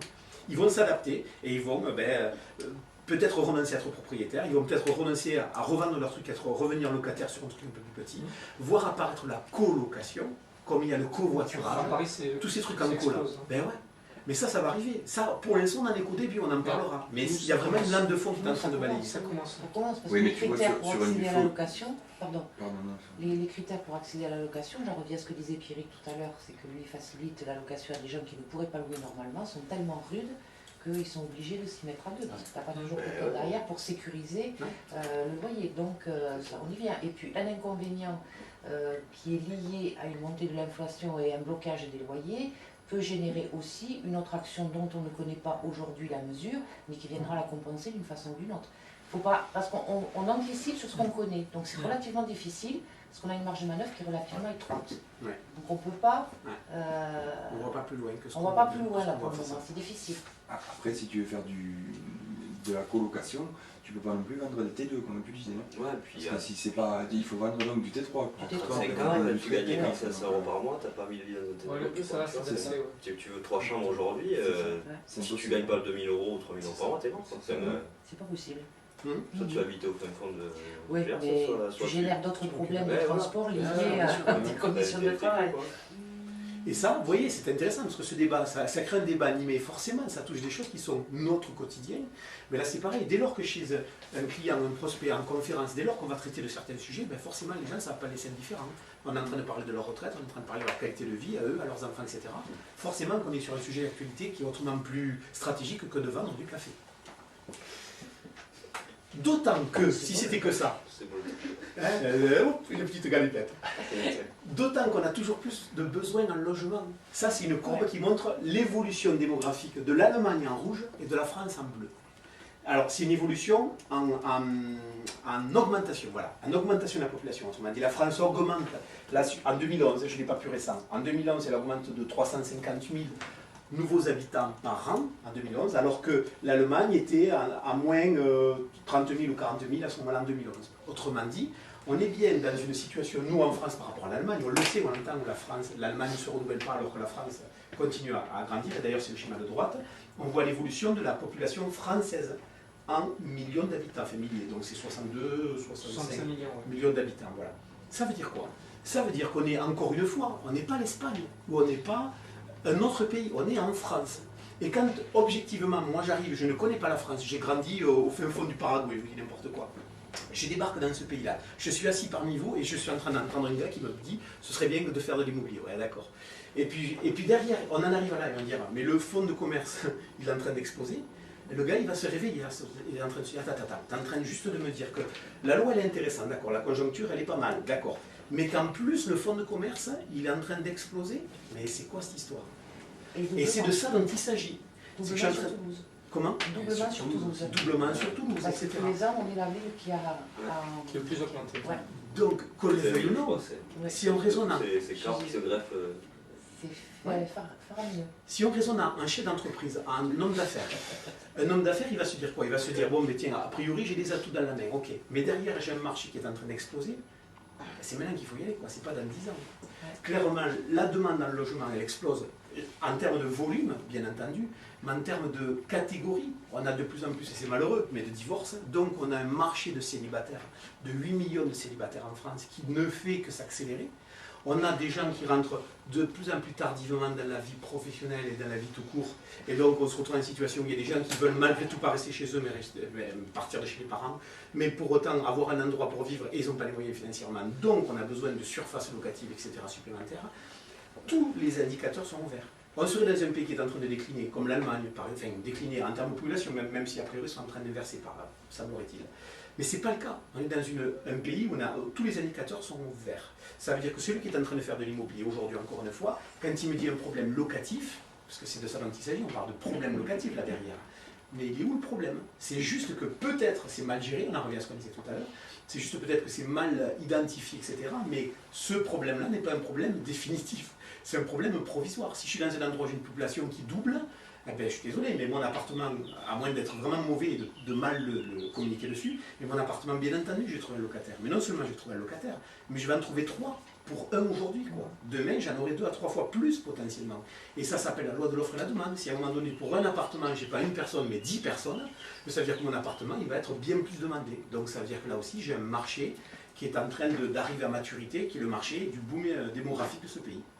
Enfin, pour abonder dans ce sens-là, c'est qu'en plus, le nombre de mises en chantier depuis 2 ans ne fait que baisser. Non. Exactement. Si. La mise en chantier. Pardon, j'ai pas dit non. La courbe est en train de rechanger. Mais tu as tout à fait raison. Non, il est en train de c'est la la mise en chantier avec toutes les contraintes gouvernementales depuis 2 ans, même le temps de Sarkozy. La mise en chantier s'est effondrée. Elle a baissé, je crois que la courbe est en train de changer. Pas que je sache. Non, ils sont en dessous des 300 000. Alors qu'il y a un besoin de 500 000 par an. On est passé en dessous de. On est à 280 je crois pour 2013. Donc ils vont recréer de la pénurie parce que les promoteurs immobiliers, ils ont la pétoche de lancer des chantiers et ils n'ont pas les investisseurs derrière. Ils ne sont pas suivis financièrement. Ils ne sont pas suivis, mais les Français moyens, ils ont peur. Ils ont peur de leur avenir, ils sont taxés, ils ont peur du chômage. Et donc, les gens ne veulent plus investir. Les lois fiscales changent du jour au lendemain d'une manière arbitraire, presque, je dirais, en exagérant, que les gens qui veulent investir, ils ont peur. Ils ne sont pas bien informés, qui plus est. Alors, on est là pour faire ce job-là. Mais ils ont peur. Du coup, ils n'ont pas de mise en chantier baisse. Ils ont peur de les avoir sur les bras. Donc ça s'est écoulé. Donc la pénurie va se recréer. Bingo. Et ça va repartir. Voilà. C'est qu'on est dans un schéma, on est en train de réamorcer la même histoire qu'il y a quelques années. C'est qu'on est avec une démographie qui explose et une mise en chantier qui recule. Ça veut dire encore plus de tension sur la construction. Donc je voulais faire, évidemment, on ne voit rien, mais grosso modo, ça montre qu'effectivement, ça c'était la variation des permis de construire. Et là, on est repassé dans le rouge, comme tu disais. On était dans une période jusqu'en 2010, on était dans le rouge, on est repassé dans le vert, on est à nouveau dans le rouge. Et ici aussi, alors par région, peu importe. Ça permet juste de montrer qu'on est en train de prendre du retard. Et ce retard veut dire quoi? Veut dire qu'encore une fois, encore plus de tension sur le marché de la location, encore plus de tension sur le marché de la construction, et donc pour quelqu'un qui achète, ben, un produit, ça va revenir dans le verre, évidemment, tôt ou tard. Mais ça veut dire que là aussi, on a un argument de plus pour se dire que je suis en train de faire un bien immobilier, là on est en train de perdre pied. Sur Toulouse, par exemple, il s'en construit insuffisamment. Mais il y a plein de villes comme ça, sur le séminaire du patrimoine. Quand on voit les lettres Stelium, il y en tombe de partout. Ouais. Mais on n'a pas une vision du nombre d'arrivants tous les mois. Non, mais ça répond à l'objection aussi des gens qui te disent ouais, mais moi ça pousse partout, j'ai peur de ne pas pouvoir louer là-dedans. C'est souvent ça. Aujourd'hui, tu as besoin de logement qui augmente et tu as moins de logements. Parce que tu as un visuel Faut ouvrir les yeux, quand tu circules. Te faire exploser. Oui, c'est ça, parce que quand tu circules, tu as l'impression de voir des chantiers partout, de la construction partout. Mais c'est ce que tu vois par rapport à la réalité du besoin. Il y a une marge qui est quand même très importante. Et oui, tu les vois pas les 1500 nouveaux arrivants tous les mois. Voilà, tu montres ça derrière. Remettre les choses en place. Et ouais, exactement, remettre les choses en place. Donc c'est là où il y a encore une fois une prise de conscience. Et je crois que le marché, il appartient à ceux qui, comme à chaque fois d'ailleurs, qui sont dans l'anticipation. Celui qui est dans l'anticipation, il arrête de se débrancher avec les médias, parce que les médias sont très certainement ceux qui nous pourvoient le plus, parce qu'ils vont nous communiquer pas sur ça, ils vont nous dire ça, mais eux ils vont l'analyser autrement, les médias. Ils vont vous dire, c'est la chute de la construction, plus personne ne croit dans l'immobilier. Ils ne vont pas raisonner en business, en homme d'affaires qu'ils ne sont pas et qui ne seront jamais, ils vont raisonner en vendeurs de mauvaises nouvelles, parce qu'ils savent que les mauvaises nouvelles font de l'audience. Et vendent de l'audience. Et eux, c'est des vendeurs d'audience. Je dis une bonne nouvelle, j'intéresse une personne, je dis une mauvaise nouvelle, j'en intéresse 10. Michael Jackson sort son nouvel album, tout le monde s'en fout. Michael Jackson vient de mourir, tout le monde s'intéresse. Oh, il n'a jamais... Incroyable, quoi. C'est la mauvaise nouvelle qui fait vendre. Donc vous attendez pas que les médias vous servent le métier sur le plateau, parce que ça ne va jamais arriver. Au niveau du BBC, là aussi petit rappel, on était jusqu'à présent, non, j'avais un autre schéma qui le montrait au niveau de la construction. Ah bon, c'est pas grave. Non, c'était derrière, ok. On est passé sur différentes normes. On était sur la norme donc, RT 2005 ici en catégorie C, c'est-à-dire grosso modo tout ce qui s'est fait, les celliers dont je parlais, vous savez, l'histogramme le plus haut tout à l'heure, on était là, on était en catégorie C. Aujourd'hui on est en BBC et les logements moyens, bâtiments moyens, alors, je ne sais pas sur quoi ils se basent sur ce chiffre-là, parce que ça veut tout et rien dire, on est entre D et E. Donc grosso modo, il se passe quoi? Il se passe que non seulement on est en train de faire de l'immobilier avec un marché qui est ce qui est, mais en plus on est en train de faire l'immobilier le plus économe qui soit, qui ait jamais existé dans ce pays-là. Intéressant. Et à côté, de manière mnémotechnique, en fonction des catégories pour un logement de 100 mètres carrés, c'est marqué quelque part là, 100 mètres carrés, on a la dépense d'énergie en fonction de la nomenclature. Donc ça permet juste de se rendre compte qu'entre là et allez là, pour faire simple, je ne prends pas volontairement les trucs les plus vieux, mais grosso modo entre là, allez là, c'est-à-dire les appartements qui ont 4-5 ans. Ici et là, il y a une différence qui est du simple au triple. Donc ça fait de l'argent dans la poche du locataire, par exemple. Donc ça veut dire, pour le propriétaire, dont le premier client c'est son locataire, ça veut dire un vrai argument, viens chez moi, en termes de location. Hein. Viens chez moi habiter, sors du logement où tu habites, fais 300 mètres, viens dans mon appartement qui est tout neuf, et tu vas économiser un mois ou un mois et demi de loyer par an. Ouais. C'est ce qui met pas le DF, c'est ce qui met dans ton loyer. Ouais, exactement aussi. Oui, après le prix au mètre carré n'est pas le même aussi, Richard. Certes, mais au bout de 9 ans, tu sors du plafonnement, on en reviendra. Ça veut dire que le prix au mètre carré n'est pas le même, mais au bout de 9 ans, c'était une diapo suivante, il va y avoir un autre effet qui s'enclenche. À midi, normalement. T'as le temps, hein? Ouais. Allez. Ok pour ça? Le plus haut niveau d'économie d'énergie. Eh ouais, tant qu'à faire. Alors là, j'ai juste pris, c'était sur ce schéma-là. Alors ça, je le tire, c'est des visuels qui sont au Futuroscope. Hein, quand j'étais allé au Futuroscope en fin d'année, il y avait à un moment donné la maison de demain, il y avait tout un truc là-bas. Et il y avait plein de trucs qui étaient super intéressants et des schémas. Et donc j'en ai pris quelques-uns en photo. Ça, c'était juste pour vous montrer à quoi ça correspond en kilowattheure. C'est plus de la culture personnelle. Un kilowattheure, j'y mets rien derrière, à part une notion d'énergie. Un kilowattheure, c'est l'énergie libérée par la chute de 1000 litres d'eau depuis le haut de la Tour Eiffel. Donc l'énergie de 1000 litres d'eau qui se casse la figure depuis la Tour Eiffel, ça fait 1 kWh. C'est la combustion d'1 décilitre de fuel, c'est la combustion de 200 grammes de bois, 4 minutes de douche à 35 degrés, soit 12 centimes d'euros, puisque c'est à peu près ça le prix du kilowattheure vendu par EDF. Donc c'est 5 kWh. Okay. Juste pour info, je trouvais intéressant. Et là, plus intéressant, c'était les normes de construction. Avant 75, on ne voit pas très bien, je vous le lis. Avant 75, une maison non isolée, on avait un budget en euros qui était supérieur à 1500 € par an d'énergie. Puis, dans les années 80-90, on avait une maison qui était isolée, évidemment, et on avait un budget qui, hop, s'améliorait d'un tiers, on passait à 1000 €. Puis on est passé, ici, sur les normes actuelles, c'est-à-dire les normes actuelles avant BBC, où on était, en catégorie C notamment, où on passait à 750 €, donc on voyait quand même un gain de 25%, c'est pas rien. Sauf qu'aujourd'hui, on passe de 750 à 80. Alors là, on est sur des maisons BBC. Alors c'est un ordre de grandeur, hein, c'est pas tout à fait ce rapport-là. Eux, ils le calculent, je ne connais pas leurs hypothèses. Mais l'idée, c'est qu'il y a vraiment, quand on passe de là à là, quand vous vous promenez dans un endroit à Toulouse, où vous avez dans la même rue cette maison-là, avec celle-là, demain, il ne faut pas être idiot, quoi, à un moment donné. Et si c'est pas celle-là avec celle-là, c'est celle-là avec celle-là. Parce que des maisons des années 80-90, dans les endroits où il y a des programmes qui sortent de terre version 2014, il y en a. Mais ça veut dire qu'on est en train de comparer 1000 € avec 80 € de budget d'énergie par an. Ça veut dire que là aussi, j'ai pas besoin d'en rajouter des tonnes, mais la mariée, pour celui qui percute un minimum, se dit la mariée elle est belle, quoi. Ça veut dire que le locataire, plutôt que de verser les 1000 € par an, eh bien, il vient chez moi, il va verser 80 €, et les 920 €, il se les met pour autre chose. Il se les met pour mettre de l'argent de côté, il se les met pour changer la voiture, j'en sais rien, pour mieux vivre, etc., etc. Donc là aussi, c'est des arguments qu'il faut avoir. Et plutôt que de le dire, je trouve que de le démontrer, faire des newsletters en parlant, c'est une idée, mais de faire valoir cette information-là, je pense qu'à un moment donné, ça va faire son chemin. Les gens ne le savent pas. Quand ils nous croient, c'est pas marqué sur le front qu'on fait ça. Du tout. Si on ne l'explique pas, ben les gens ils ne vont pas l'inventer. Mais c'est quand même un peu exagéré, 80 € par an pour chauffer une maison. Ouais, je ne sais pas qu'est-ce qu'ils ont pris comme hypothèse. C'est pas crédible. Ouais, moi je dirais plus raisonnablement 250, ça me semble un peu plus. Et moi, mon argumentation c'est plutôt 250, c'est de dire je passe de 750 à 250, je divise par 3. Et là on est dans un vrai ratio qui tient la route. Ouais. Là je ne sais pas ce qu'ils ont pris en référence. C'est la construction en euros, mais c'est pas par rapport à... J'en sais rien, fenêtre, triple A, il y a des taux de je ne sais pas quoi que j'ai comparé, peu importe.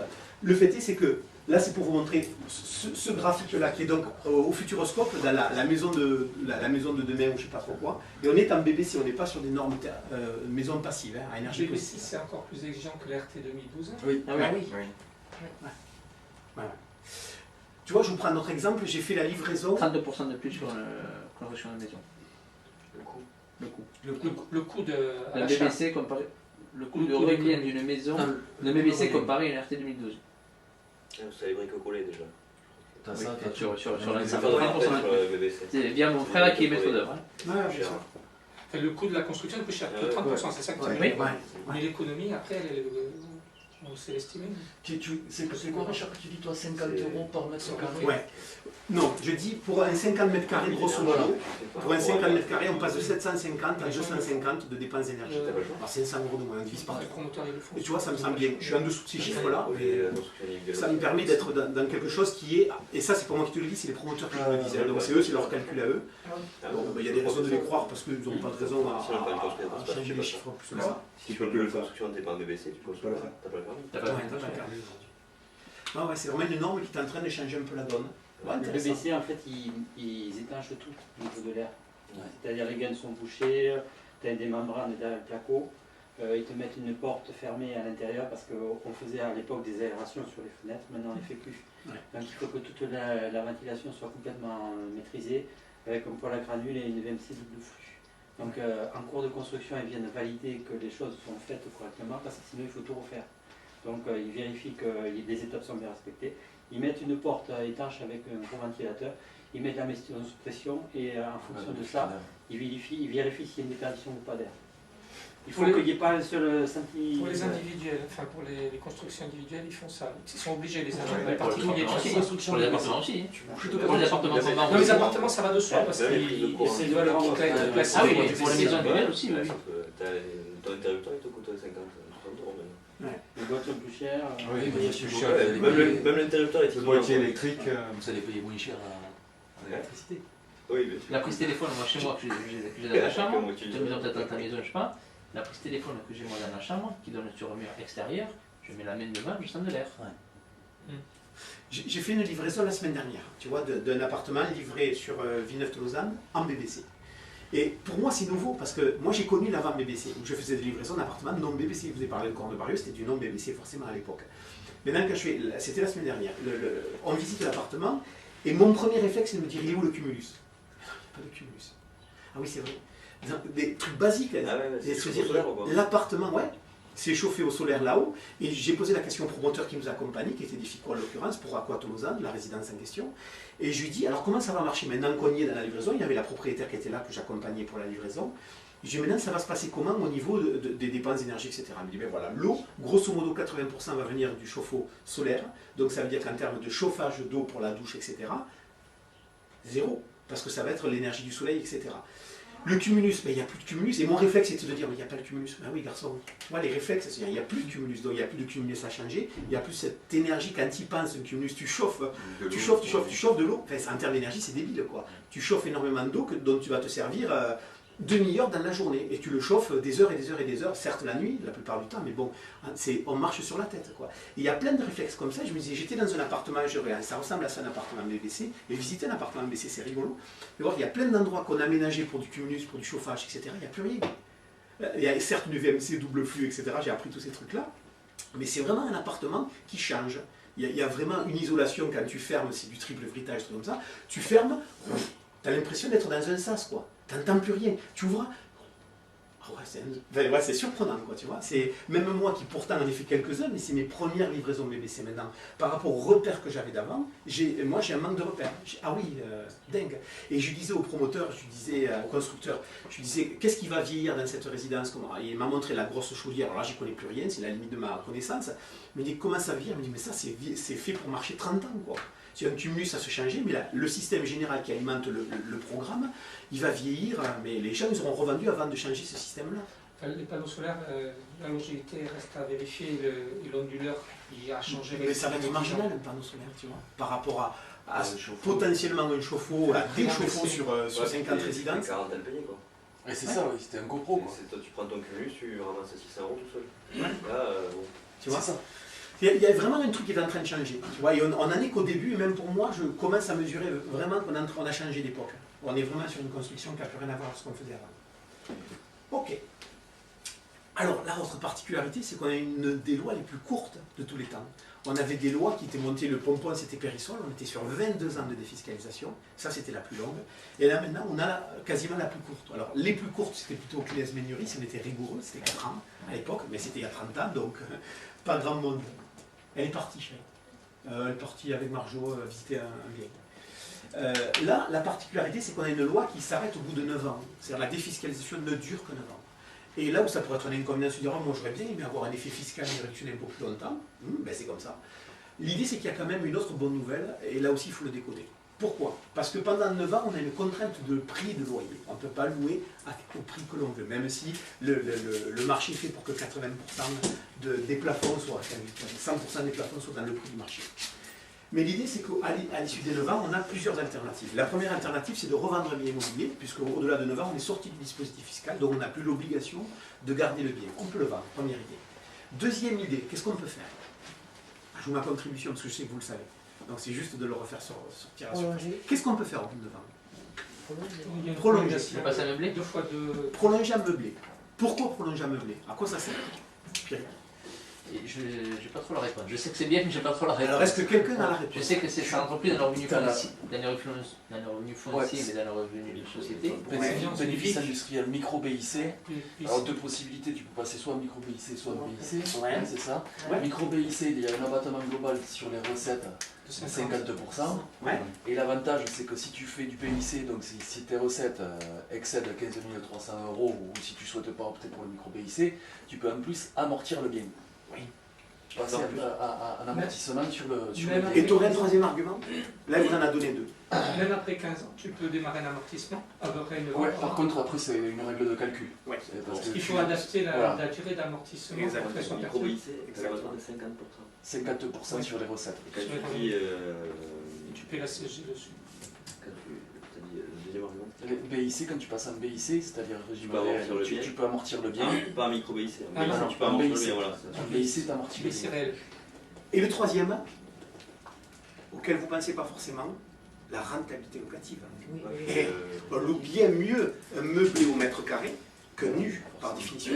Et si on a un peu de nez, d'ailleurs on le voit, c'est un phénomène de mode à la télé, les décos et compagnie, ces émissions de relooking de l'immobilier, du homestaging.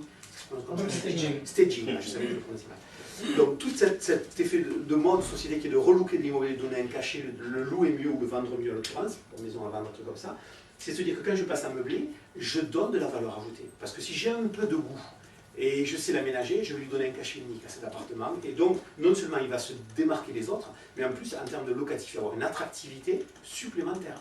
Un locataire qui se trouve dans un meublé, qui s'y trouvait bien, il restera encore plus longtemps. Donc, moins de rotation possible. Parce que je me rappelle ce qu'avait fait Marlène sur Castres avec un ami d'enfance, Thomas. Vous avez relooké un ensemble, un immeuble entier, selon le code d'Aix-en-Provence, de la Provence. L'immeuble, si vous avez à Castres-Refusiès, il y a un immeuble qui s'appelle le Provence. Ben, cet immeuble il a été relooké. Thomas et Marlène. Marlène lui a donné des inspirations et Thomas c'est le propriétaire du foncier. Et ils ont fait un ensemble immobilier qui est inspiré de la Provence, qui fait un carton. Parce qu'il est unique. À Castres, il n'y a pas d'équivalent. Les gens qui sont là, c'est des gens du Labo Fabre d'ailleurs. Ils y sont bien, ils sont très contents. Et puis voilà, quand ils partent, il y a l'autre qui prend la suite parce que les appartements sont vraiment identifiés. Donc voilà les trois raisons pour lesquelles on peut passer à meubler, les raisons fiscales, les raisons de rentabilité, d'économie d'impôts, etc. En plus, tu peux avoir moins de contraintes au niveau du locataire. Oh, Si complètement. pas, tu t'adores, complètement. Ça n'a rien à voir avec le pavot. Location nue, Ouais, exactement. L'histoire de l'amortissement, ça se calcule. Moi, j'ai vécu une expérience, j'avais fait un calcul. Ouais. Ça marchait bien pendant 3-4 ans. Et après, l'amortissement, il était dérisoire. Ouais, c'est sur 30 ans quand même. Qu'est-ce que ça t'entend par amortissement? L'amortissement. On ne pourrait pas faire un exemple là Alors non, je vais te dire pourquoi. Pour plusieurs raisons. La première, parce que je ne veux pas que vous focalisiez là-dessus, parce que franchement, c'est pas ça la problématique. Vous allez mettre l'énergie, c'est pas là qu'il faut la mettre, clairement. On va la mettre sur autre chose qui est beaucoup plus basique que ça. C'est d'apprendre à faire un calcul adapté en 10 minutes. Voilà. Ça, je veux que vous le sachiez. Par contre, ça, non, parce que vous revendez un calcul adapté, c'est-à-dire une simulation en 10 minutes chrono. Ça me semble le plus important. Pourquoi? Parce que ça va arriver que pour les gens en fin de vie, c'est-à-dire dans 9 ans, premièrement. Deuxièmement, parce qu'on ne peut pas le traiter en 10 minutes, il faut le traiter en 1 heure minimum. Troisièmement, parce que ça va être traité au séminaire du patrimoine dans 3 semaines, à Toulouse. Il va y avoir, pour votre information, 2 jours de formation, une journée sur le placement, une journée sur l'immobilier. Et dans l'immobilier, il va y avoir une intervention avec expert comptable et tutti quanti, enfin, tous les gens qui vont bien pour faire ce genre d'exercice, qui vont nous le dérouler. Donc je ne vais pas le faire mieux, alors que je sais que dans 3 semaines, il y en a un qui va me le faire encore mieux. Et à la limite, on pourra le refaire, mais moi je vais m'inspirer de ce qu'il va nous faire. Donc non, je ne vais pas le dérouler là, de passer à meubler, parce que ce n'est pas le plus important, et que clairement, ça vous ferait focaliser sur un truc qui va servir à rien dans le monde. Mais vraiment, si ce n'est votre culture personnelle, et si auquel cas, allez le creuser, mais c'est pas ça qui va changer la phase des choses. Ça veut dire qu'on proposera toujours une fois. Oui, ça veut dire que... Non, pas forcément. Là, je suis sur le Duflo, après on peut passer sur du meublé, mais sur du meublé, que volontairement je ne traite pas ici, sur le meublé, tout est formalisé, c'est-à-dire que tout est calculé, et ce passage d'amortissement, tu n'as pas à le faire toi, il est déjà précalculé. Là, on me dit simplement, je passe d'un nu à un meublé, la question c'est qu'est-ce que j'amortis sur quelle durée? Là, il faut faire un calcul. Et de toi, moi, c'est pas moi qui le fais, c'est un expert comptable. C'est-à-dire que moi, si j'ai des clients en nu, je vais envisager, pas encore, mais dans quelques années, je vais envisager un passage à meubler, c'est pas Richard Sanchez qui va s'y coller, c'est l'expert comptable qui va valider. Pourquoi? Parce que déjà, c'est lui qui va s'occuper de la comptabilité de ce loueur meublé, de ce microbic, mais en plus, je veux m'assurer que lui le fasse avec les règles de l'art. Et c'est son métier, c'est pas le mien. Et nous, notre métier à nous, encore une fois, c'est d'être un chef d'orchestre, c'est de créer une dream team autour de notre client. Je le fais avec un schéma où il explique qu'il y a un notaire, un promoteur, un banquier, etc., tout un comptable, un législateur, etc., tout un tas de gens qui tournent autour de notre client, et nous, on est le coordinateur, on est la personne qui dit on va utiliser le banquier pour telle raison, le gestionnaire pour telle raison, le promoteur, le notaire, etc., etc. Et l'idée, c'est qu'on ait l'interface pour permettre à notre client qui est au milieu de cette dream team d'avoir une dream team vertueuse, et pas des gens qui sont en train de l'enfler, mais bien en train de le tirer vers le haut et de lui faire les bons choix. Donc, encore une fois, ce n'est pas notre rôle de passer à meubler, c'est pas ça. Notre rôle, c'est de dire au client, on sait faire, on sait que c'est intéressant pour vous, et au moment où il faudra le faire, on vous amènera la personne qui vous le fera dans les règles de l'art. Tu vois, donc là aussi, perdons pas de temps sur des choses dont ce n'est pas notre responsabilité. C'est comme si on devait faire des testaments, quoi. Alors Richard, on pourrait faire un examen de testament, mais non, c'est pas notre métier, c'est le métier du notaire. Donc, c'est vraiment d'aller chercher des notaires et d'avoir des notaires dans notre réseau relationnel, bien entendu, mais faire leur boulot, non, ça n'a aucun intérêt, ça n'aura pas de valeur ajoutée. Même si pour autant, le passage en amortissement va être traité au séminaire du patrimoine dans 3 semaines, 15 jours, je ne sais plus quand. Ok là-dessus? Alors, on en était à ça. Le meublé, première solution. Le revendre, deuxième solution. Troisième solution. La coloc. Colocation. Quel intérêt de la colocation? La rentabilité, pareil. Ouais. Mais encore, ouais, bien sûr. Donc on augmente la rentabilité, bonne nouvelle. Le risque de vacances ou de carence est aussi moins important pour le propriétaire. Ouais, pourquoi? Parce que la source de revenus repose sur plusieurs personnes au lieu d'un seul. Ouais, bien sûr. Comment? Tu peux pas t'aider dans le même panier. Exactement. Et puis très souvent, dans les colocataires, il y a un aspect psychologique important, c'est qu'un colocataire, si l'autre il part, tu es tout seul à payer. Il faut diviser les charges. Je passe. Moi je vois en face chez moi comment ça se passe, c'est une coloc. Ouais. Il ne manque pas de locataires pendant une semaine. Eh oui. Et c'est casting. Et oui. T'as 15 mecs qui se pointent quoi. Et oui. Et c'est pas la plus. Un meublé? Ouais, meublé, ouais. Mais c'est dégueulasse, enfin. C'est ah oui, t'as les extrêmes. C'est pas de hippie, quoi. T'as une moto sur la cheminée quand même. Mais c'est super, c'est super. Ambiance. Mais même là, t'as toujours quelqu'un qui vient. Ouais. Il y a une solidarité entre colocataires, si on peut dire. Et donc là aussi, pour l'investisseur, notre client premier qui est le propriétaire, c'est bien de remettre la balle un petit peu de son côté. Ces derniers temps, c'était pas trop les pouvoirs publics, le mettre plutôt du côté du locataire, et ça se comprend, mais c'est bien aussi de remettre juste au milieu. Voilà, donc ça c'était notre particularité, la colocation. Quoi d'autre? Mais la coloc, t'es pas obligé d'attendre 9 ans, Richard. Tu peux faire de coloc. Non, quand tu as du faux, non, c'est incompatible avec de la colocation. Donc tu es obligé d'attendre d'être sorti du dispositif. Mais la bonne nouvelle, c'est que le dispositif est court. Donc tu peux sortir bien plus tôt. Un Périsol, 22 ans, revendu avant, on sont partis à la retraite avant. À 9 ans, c'est court. Et 3 fois moins. 27, non, 2 fois. Après, tu peux mettre aussi un descendant. Je veux dire, si tu as acheté sur la zone de Toulouse pour les études, tu peux aussi très bien mettre quelqu'un de ta famille. Et oui, la partie affect ou la partie intergénérationnelle, on parlait de faire la retraite, là c'est pas de la retraite, mais on est en train quand même de s'enlever une épine du pied. C'est que si derrière on a un enfant qui veut faire des études ou je ne sais quoi d'autre, plutôt que de payer un enfant perdu, ben là on est chez nous. Et on est chez lui. Voilà. Donc ça permet là aussi, sur cet aspect-là, comme c'est des lois courtes, de pouvoir rapidement switcher sur autre chose, passer sur soit la location d'un ascendant-descendant, soit la famille, les voisins, les amis, les collègues, j'en sais rien. Voilà. Et ascendant, c'est important. Soi-même, complètement. Ah oui, bien sûr. Ascendant, c'est important par les temps qui courent. Parce qu'on n'y pense pas forcément, on pense souvent aux enfants quand on fait ce genre de placement, mais quand on voit aujourd'hui la population française vieillissante et les chiffres de la dépendance qui s'annoncent et qui croient chaque année, je pense que tôt ou tard, le maintien à domicile, etc., ça peut être aussi un argument pour certains de nos clients. Il y a des histoires, vous voyez, comme tu me dis ça, j'ai l'image de cette cliente-là. Vous aurez des histoires à raconter, d'ailleurs c'est le métier de raconteur d'histoire, parce qu'on a de belles histoires en l'occurrence, mais comme il y a une notion de dépendance dont tu parlais, tout à l'heure je vous l'avais dit une fois sur un call un soir en Radio 90 jours, je vous avais raconté l'histoire vraie d'une Nadine Motte elle s'appelle. Alors je peux citer son nom parce que dans le réseau elle est connue. Elle est connue pour être quelqu'un, on en avait parlé, pour quelqu'un qui vend énormément, elle est tous les ans experte, donc elle fait partie des 30, 40, 50 meilleurs du réseau en termes de vente personnelle.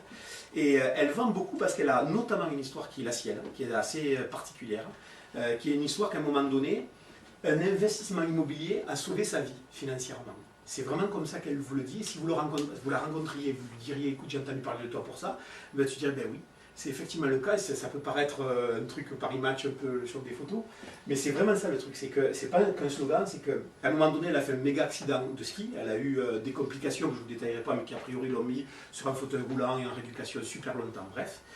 Et le fait est, c'est que si elle n'avait pas 2 ou 3 ans auparavant, il me semble, fait un investissement, pour elle était déjà dans le réseau, mais elle l'avait fait en démarrant. Si elle n'avait pas fait un investissement, l'assurance d'essai qui a fonctionné à ce moment-là, elle n'aurait pas eu donc, et elle aurait dû revendre son bien.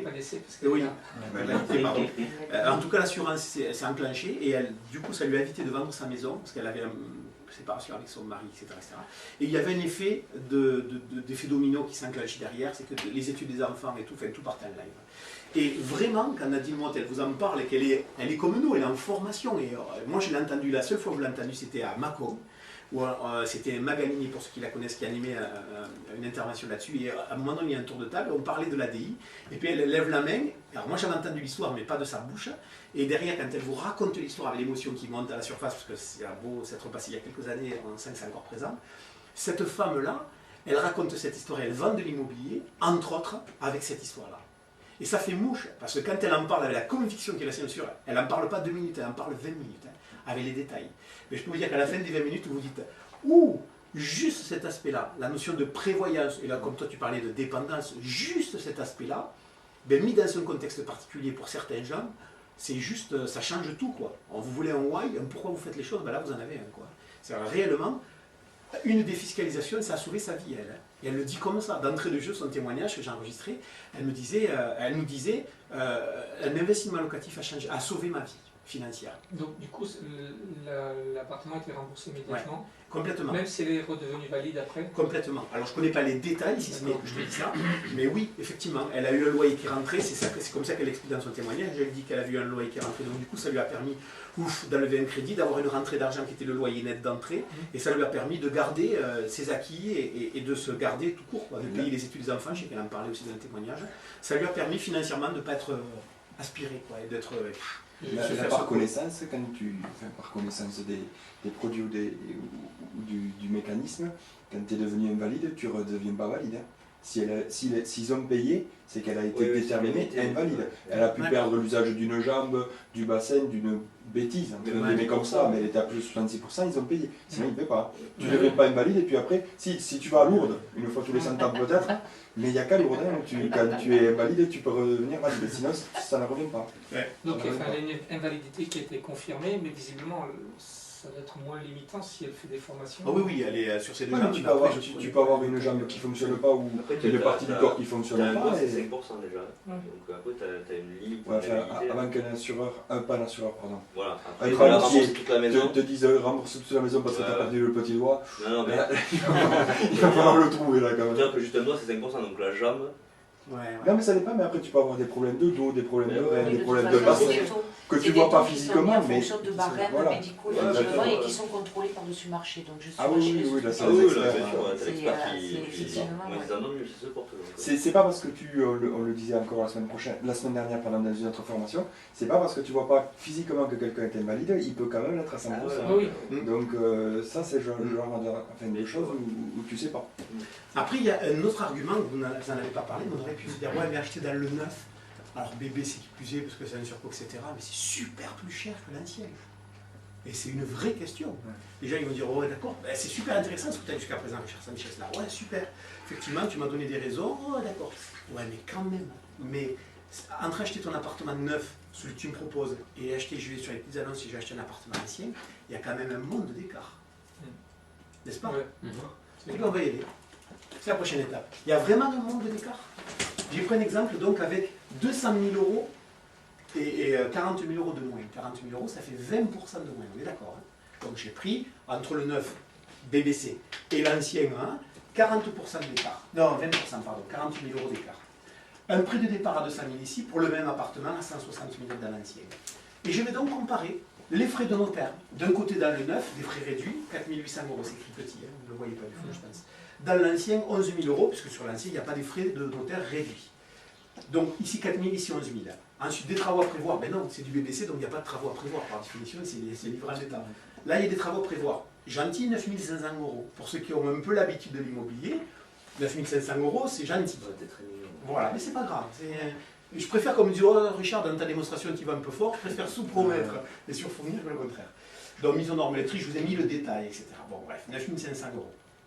Ensuite, manque à gagner, 0, 12 000. Tiens donc, c'est quoi ce poste, manque à gagner? Ben, d'un côté, rappelez-vous ce qu'on avait dit tout à l'heure au niveau du BBC et du non-BBC. On avait d'un côté quelque chose qui était, en termes de coût locatif, hein, j'entends, ben, plus cher ici, c'est évident, parce que la personne va devoir payer, en plus d'être dans l'appartement, payer l'énergie qui va avec. Donc il va y avoir un surcoût, entre guillemets, en termes de chauffage, d'énergie, qui ne va pas y avoir là, ou en tout cas qu'il va y avoir moins. Exactement. Et donc, je l'ai estimé, entre les deux, il y a 50 euros d'écart, ni plus ni moins, de plus par mois. Je ne suis pas allé, ça pourrait être bien plus, 150 euros à mon avis, sur la durée, parce que vous savez comme moi que le prix de l'énergie va tout faire, c'est baisser, n'est-ce pas? L'énergie va exploser de plus en plus. C'est 12 000 euros, c'est le locataire qui a fait l'économie. Oui, mais je vais te l'expliquer après. L'idée c'est qu'ici il y a 50 000 euros, non, c'est pas le locataire, c'est pour le propriétaire. C'est-à-dire que grosso modo, à surface identique, tu vas d'un côté louer un BBC un petit peu plus cher que le même appartement non BBC. Alors pas les 9 premières années, parce que les 9 premières années, les loyers sont plafonnés. Mais par contre, quand tu es sorti du dispositif et que tu es sur un marché libre, hein, un prix libre, puisque tu es plus contraint à une loi de défiscalisation particulière, tu as enfin pas un manque à gagner, mais un surcoût, une surrentabilité, si on peut dire, que j'ai évalué, pour faire simple, à 50 € pendant 20 ans. Je vous l'ai fait le calcul, c'est encore plus petit. C'est voilà, sur 20 ans à 0,10, je l'ai compté à 10 centimes le kilowattheure, alors que c'est un petit peu plus, on s'en fout. C'est l'ordre de grandeur, j'aimais bien le chiffre rond, ça me faisait un chiffre rond ici. Mais l'idée, c'est qu'il y a ce différentiel-là. Plus une économie d'impôt. Alors là, on a une économie d'impôt ici, puisqu'on a 18%, donc 36 000 € en Duflot, en l'occurrence, alors qu'ici, on n'a pas d'économie d'impôt. J'ai même envie de dire que si on était un petit peu plus subtil que ça, on se dirait que certes, il y a une économie d'impôt qui fait que ici, on a 36 000 € de gains, alors qu'on n'a pas. Sauf qu'ici, on va avoir très rapidement une fiscalité foncière, puisque sur l'ancien, comme on ne va pas avoir de réduction d'impôt, on va avoir bien plus rapidement mon bénéfice foncier qui va se casser la figure. Donc ça veut dire qu'ici, on va avoir un surcoût fiscal que je ne vais pas compter pour simplifier le truc. Ça veut dire quoi? Ça veut dire qu'à l'arrivée, quelque chose qui partait de 200 contre 160, on arrive à un effet inverse. C'est juste ce que je voulais retenir dans les proportions. Il y en a qui vont dire, alors, vous verrez même dans certaines simulations, si vous allez sur Internet, vous en trouverez, il y en a même qui parlent de moins 20 qui deviennent plus 40. C'est-à-dire qu'il est facile à retenir. Alors, c'est peut-être pas forcément le cas ici, mais l'idée, c'est de se dire que quand on compare le neuf avec l'ancien, on a une surcote du neuf, et c'est normal, de grosso modo 20%. Si elle est supérieure à ça, non, on risque de payer un peu trop cher le neuf, ou alors ça veut dire que l'ancien, soit c'est une bonne affaire, soit il y a un vrai gros souci, c'est que derrière ce poste-là de travaux va exploser, et donc le prix de l'ancien en tient compte. Mais souvent, on est dans une situation où on inverse la tangente. C'est-à-dire que d'un surcoût, on devient une économie. Et certains, vous verrez sur Internet, on passe de moins 20 à plus 40. Bon. Parce que moi, je sais pas, j'ai une absence, le manque à gagner de 12 000, c'est par rapport à l'énergie. Ouais. Si tu veux, non. Si tu veux, c'est par rapport à des rentrées locatives. C'est-à-dire que tu vas comparer le même mètre carré ici et là, sauf qu'ici, tu vas le louer plus cher, tu vas avoir une meilleure renta, pas les 9 premières années, mais au-delà, parce que tu vas pouvoir le louer mieux là que là, parce que pour le locataire, ça reviendra au même, mais pas pour toi. Le locataire, il paiera 600 € par mois, je dis n'importe quoi, sauf qu'ici, dans les 600, il y avait 500 € de loyer et 100 € de charge, alors qu'ici, il y aura 550 et 50 de charge. Ça veut dire que dans ta poche, il reste entre 50 € de plus par mois. Même dans les 9 premières années, sous réserve qu'on n'arrive pas au plafond. Parce que les plafonds sont... ils sont confortables. Ils sont confortables, ouais. Bon. Hein. L'idée, c'est ça. Ce que je veux, c'est juste vous donner un ordre de grandeur qui est volontairement pas optimisé, qui est volontairement pas les 9500 € de travaux. De vous à moi, j'ai fait une situation à l'instant T, mais ça, c'est un statique. En dynamique, les travaux, il y en aura sur les 10, 15, 20 prochaines années. Là, il y en aura à nouveau. Sur l'ancien, il y a ici, probablement pas encore, ça reste du neuf. Mais si sur de l'ancien, j'ai fait des travaux au départ, mais dans 5, 6, 7 ans, on parlait du cumulus, on parlait des trucs à changer, des menuiseries, j'en sais rien, ben, il y aura peut-être des changements à faire ici. Et des mises aux normes, peut-être aussi. Et des mises aux normes qui seront à faire ici. Qui seront à faire peut-être là aussi, mais elles partiront de moins cher. Sur les plafonderies, il y a sur les plafonds de loyer, j'ai lu ça hier, je ne sais pas si c'est vrai, je l'ai lu hier, hein, tout hasard. Et sur les surfaces de moins de 38 mètres carrés, on peut augmenter de 20% le plafond. Oui, mais c'est coefficienté, ça veut fameux coefficient. Ça vaut le coup d'acheter de petites surfaces, d'augmenter le loyer de 20% et moins de 38 mètres carrés. Alors, ça c'est propre à la loi Duflot, effectivement, c'est qu'il n'y avait pas ça en CB, c'est que la loi Duflot a introduit une notion de coefficient. Et ce coefficient a tendance à faire deux choses. La première, c'est qu'il va surpondérer les petites surfaces, c'est qu'il va permettre de dégager une meilleure rentabilité locative sur les petites surfaces. Et le corollaire, c'est qu'il va plomber les grandes surfaces, c'est-à-dire qu'il va diminuer la rentabilité locative des grandes surfaces. Et ça aussi, si on se constate d'être un journaliste, et un journaliste va dire, ben voilà, la loi Duflot est faite pour faire des petits appartements. Un journaliste, il va le lire comme ça, il va se dire, ben ouais, la loi, elle est faite pour favoriser les petites surfaces. Mais derrière, si tu es autre chose que les journalistes, et tu creuses un petit peu, c'est-à-dire que tu te sers de ta tête plutôt que de servir de tes yeux et l'illusion d'optique qui va avec, c'est de se dire, ben, j'ai donc un investissement qui pendant 9 ans va être en dessous du prix par cet effet coefficient, va être en dessous de l'eau, en dessous du prix du marché, mais c'est pas vrai, mais en théorie. Sauf qu'à un moment donné, quand tu sors des 9 ans, ben, entre un studio et un T3 par exemple, ben, les stratégies à 9 ans sur un T3, elles sont sympas. Parce que le meublé, la colocation, etc., là ça marche. Sur un studio, ça marche pas. Donc, encore une fois, il y en a pour tout le monde. Celui qui veut faire de la petite surface, il fera de la petite surface, il va avoir une bonne rentabilité locative. Et lui, on ne va pas parler de stratégie de colocation, etc. à la sortie parce que ce n'est pas adapté à son investissement. Par contre, lui, il a une rentabilité locative qui est meilleure. Et tant mieux, il prend aujourd'hui immédiatement ce qu'il y a à prendre. Et celui qui veut faire une surface plus grande et avoir des stratégies de sortie, entre guillemets, ou d'entrée du flot plutôt, ben, lui, il va avoir un bon argument. Donc, je trouve aussi que là, là où le législateur a voulu faire surprivilégier les petites surfaces, ben finalement il y en a pour tout le monde. Les petites surfaces ont leur atout, les grandes surfaces, comme on est sur une durée courte, elles vont avoir leur effet qui se coule, quoi. Pas de suite, hein, à la différence des petites surfaces, différé. Mais ça vaut le coup, une vanne c'est rapide. Et encore une fois, comme on dit Pierrick, hein, le plafond, même sur les Ouais, devants, il y a même quand sur les même grandes aussi, surfaces, c'est pas non plus. On va Ouais. pas faire 300 Ouais, euros par mois. on est pas Bien correct, sûr, bien sûr, il n'y a ouais. pas de gros manque à gagner. Non, ça, c'est c'est Il y a clair. une petite astuce pour dire aux clients s'ils veulent louer cher, dans la plupart des logements, pendant tous au dernier, justement, récompense, il n'y a pas de parking. S'il y a un parking, il suffit de faire deux bouts. Un bail. Tu fais un bail à part pour le parking, qui ne Ouais, rentre pas dans le loyer. tout à fait. Ouais. Tout à fait. J'avance. Le parcours du combattant, je finis là-dessus. Pourquoi? Parce que vous l'aurez, je vous souhaite de l'avoir. Si vous ne l'avez pas, mais vous l'aurez. Vous aurez peut-être un jour quelqu'un qui ne fera pas une opération avec vous. Comme moi, ça m'est arrivé. Moi, j'ai des gens qui n'ont pas fait d'opération avec moi. 100% d'efficacité, ça n'existe toujours pas. Sauf que ce que j'ai découvert très rapidement, c'est que ces gens-là, dès lors que je faisais le suivi, hein, parce que quand la personne te dit non, mais ciao, et pas de suivi, dommage, parce que là, vous vous privez, enfin, moi, je me serais privé de pas mal de choses derrière. Sauf que quand on continue à voir ce client-là, je l'avais en placement, donc c'était facile aussi de faire le suivi, mais je l'ai revu pour sa déclaration d'impôt, notamment, etc., alors que je n'y étais pas particulièrement concerné. Ben, je me suis rendu compte d'un truc, c'est que ce monsieur-là, il m'a envoyé à l'époque, alors c'était il y a 2 ans, 3 ans, je ne sais plus, il m'avait envoyé une tartine pour sa déclaration d'impôt de questions qui se posaient. Il dit, monsieur Sanchez, qu'est-ce que je fais? Parce que le gars à qui il l'avait vendu, ciao, donc il avait acheté, et puis là, il se retrouve tout seul comme un couillon. Et vraiment, il avait une tartine de questions pour sa déclaration d'impôt. Où vraiment il se disait, mais par rapport. Alors, il faudrait que je vous la ressorte, je l'ai dans mes mails. Je l'avais communiqué à l'époque pour vous dire, voilà, quelqu'un qui fait tout seul, il y a de fortes chances que sur l'instant, il va faire tout seul, mais après, avec le recul, il risque de se mordre les doigts, de se dire, j'ai voulu faire une économie, j'ai fait une mauvaise économie. Parce qu'en réalité, derrière, maintenant, je suis planté pendant X années à me débrouiller tout seul. Parce que de vous à moi, alors, je vais, ne le prenez pas mal ce que je veux dire, mais je l'ai envoyé boulet. C'est-à-dire que je lui ai dit gentiment, je lui ai répondu à 1 ou 2 questions, parce qu'au début, c'est pris comme ça, il m'a envoyé pour 1 ou 2 questions. Et je lui ai répondu pour ces 1 ou 2 questions. Et après, j'ai une tartine, qui est la fameuse tartine que j'ai communiquée.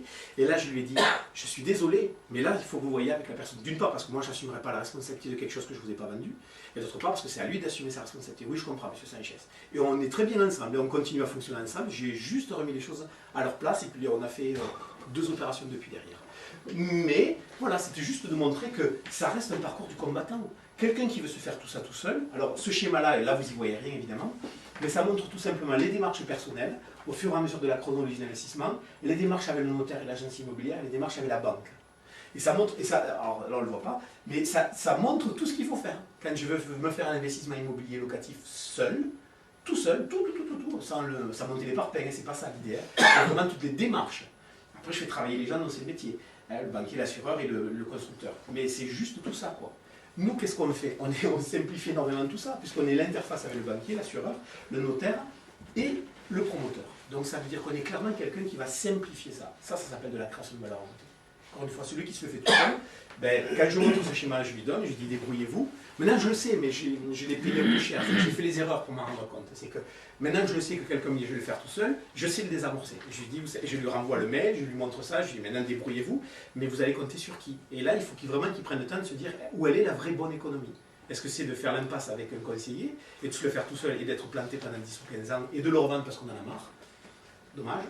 Ou au contraire, d'utiliser les gens pour leurs talents respectifs, à savoir un promoteur, un banquier, un assureur, un conseiller financier. Ok. Alors maintenant, je finis avec le PMR et après on va sur le comment, parce que là on était sur le pourquoi. Le PMR, plan de marketing de rémunération, le plus puissant du monde. Alors c'est pas moi qui l'ai dit, c'est un certain Thierry Levasseur à la Convention à Paris, et ça a été redit et repris. On a la particularité d'avoir un plan de rémunération. Pourquoi c'est le plus puissant du monde? Pas parce qu'il a des taux qui sont plus intéressants, non, c'est juste parce que les solutions qu'on donne sont des solutions à 6 chiffres. Donc quand aujourd'hui je suis en train de mettre en place une solution, et je vous le rappelle, quand j'ai quelqu'un qui achète un investissement de 200 000 €, voilà. J'ai pris l'exemple de 200 000 € tout à fait au début, quand quelqu'un achète un appartement de 200 000 €, il est évident qu'entre lui et moi, qui va gagner le plus? Ben, pas moi, lui. C'est clair que lui, il est en train de créer un patrimoine de 200 000 € qui n'existait pas, mise de fonds initial 0, et ces 200 000 vaudront 300 000. La question pour le conseiller, combien? On a un système de rémunération qui va de 3 à 8% pour faire simple. Hein, donc je ne vais pas vous faire les détails, mais grosso modo, ça veut dire que quand on démarre, on a 3 fois 2, 6 000. Ça veut dire qu'on a 6 000 € de commission brute. Là-dessus, il faut enlever la TVA, les cotisations sociales. Et si on a 8, 2 fois 8, 16, on a 16 000 € de commission brute. Ça veut dire quoi? Ça veut dire que pourquoi je prends le temps de vous prendre une matinée à vous parler de ça? Ben parce que tout simplement, j'espère que vous comprendrez que derrière, non seulement on a un marché qui est puissant, qui est vraiment en maturité, on a une offre, une proposition qui a du sens aujourd'hui en 2014, mais que derrière, en termes d'équivalent sur comment vous pouvez générer des revenus, ben, je ne connais pas d'équivalent, encore une fois. C'est que si derrière, j'ai quelqu'un qui me dit, ben, ok, moi j'achète un appartement de 100 000 euros, moi je sais que je vais l'enrichir de plusieurs centaines de milliers d'euros, il est en train de mettre 200, 300, 400 euros par mois pour avoir 200 à 300 000 euros de patrimoine supplémentaire à la fin. C'est juste un rapport de 1 à 1000. Mais derrière, c'est que moi je suis en train de créer un acte à valeur ajoutée évidente. Donc derrière, je ne suis pas en train de gagner 12 euros de plus à la fin de l'année, je suis juste en train, sur cet acte-là, de gagner ce que certains gagnent en 1, 2, 3, 4, 6 mois de revenus. Donc, juste là aussi remettre dans le contexte, se dire qu'on parle de quelque chose où on crée de la richesse à tous les étages. À l'étage de l'investisseur d'abord, c'est le plus important, et dans un second temps, et par effet ricochet évidemment, on en crée à notre niveau. Donc derrière, si la vie c'est de se dire, ben, moi, ne serait-ce que mon focus c'est de se dire, je veux de l'année faire mes 3 premières ventes immobilières, ça peut avoir du sens, ben, 3 premières ventes immobilières, ça veut dire que derrière en termes de rémunération, ça veut dire qu'à peu près n'importe qui va doubler son revenu, pour faire simple. Parce que 3 ventes, alors peut-être que c'est à 3% pour commencer, mais 3 fois 6, si je rajoute 18 000 euros de plus dans l'année, juste en faisant 3 ventes, 18 000 euros de plus, et encore une fois, ça va être progressif, donc à la fin, les ventes, elles ressembleront plus à ça qu'à ça, mais bon. Mais ça veut dire que clairement, on est en train de dire à quelqu'un qu'en mettant en place une énergie dans une direction précise qu'est l'immobilier, on a vraiment un effet démultipliant qui peut être dingue, que j'ai connu, que Stéphane a connu, que d'autres qui nous précèdent ont connu. C'est le fait de se dire à un moment donné, je suis dans un axe bien particulier, ça vaut le coup que je mette le focus dessus, parce que derrière, je vais avoir un effet démultipliant qui va être dingue. Doubler, tripler son revenu. Si moi, j'arrête quelqu'un dans la rue, je lui dis comme ça, il va me dire, attends, t'es gentil, mais tu me proposes quoi pour doubler, tripler son revenu? Ou alors il va me dire, si peut-être, il va me dire, ok, doubler le revenu, ben, je gagne 500 euros par mois, donc ça ne va pas être compliqué, d'accord, mais il va me dire, mais il faut bosser combien de temps? Ah, pour doubler ou tripler le revenu, il va falloir bosser un temps plein pendant 10 heures par jour, 6 jours sur 7, j'en sais rien. Mais rien de tout ça, quoi. La finalité, ce que vous comprenez, c'est qu'il y a un ratio là au temps passé sur retour sur investissement qui est imbattable. Alors, pas au début, parce que par définition, au début, on est en train de semer. Rappelez-vous, mon histoire, je sème, je récolte rien. 1 mois, 2 mois, 3 mois, 4 mois. Puis là, les mois, ils sont longs, hein, parce que quand on fait des rendez-vous, quand on n'en fait pas, ils ne sont pas longs. Mais quand on fait des rendez-vous et qu'il ne se passe rien, je peux vous dire que là, les mois, ils n'ont pas la même durée. C'est-à-dire, il ne se passe rien, il ne se passe rien, il ne se passe rien. Et puis, à un moment donné, pouf! Et c'est normal. C'est la logique. Et Marlène et Jean-Pierre, qui étaient vraiment pareil, qui m'appelaient, qui me disaient mais tu te rends compte de ce que tu viens de faire? Je dis non, pas vraiment.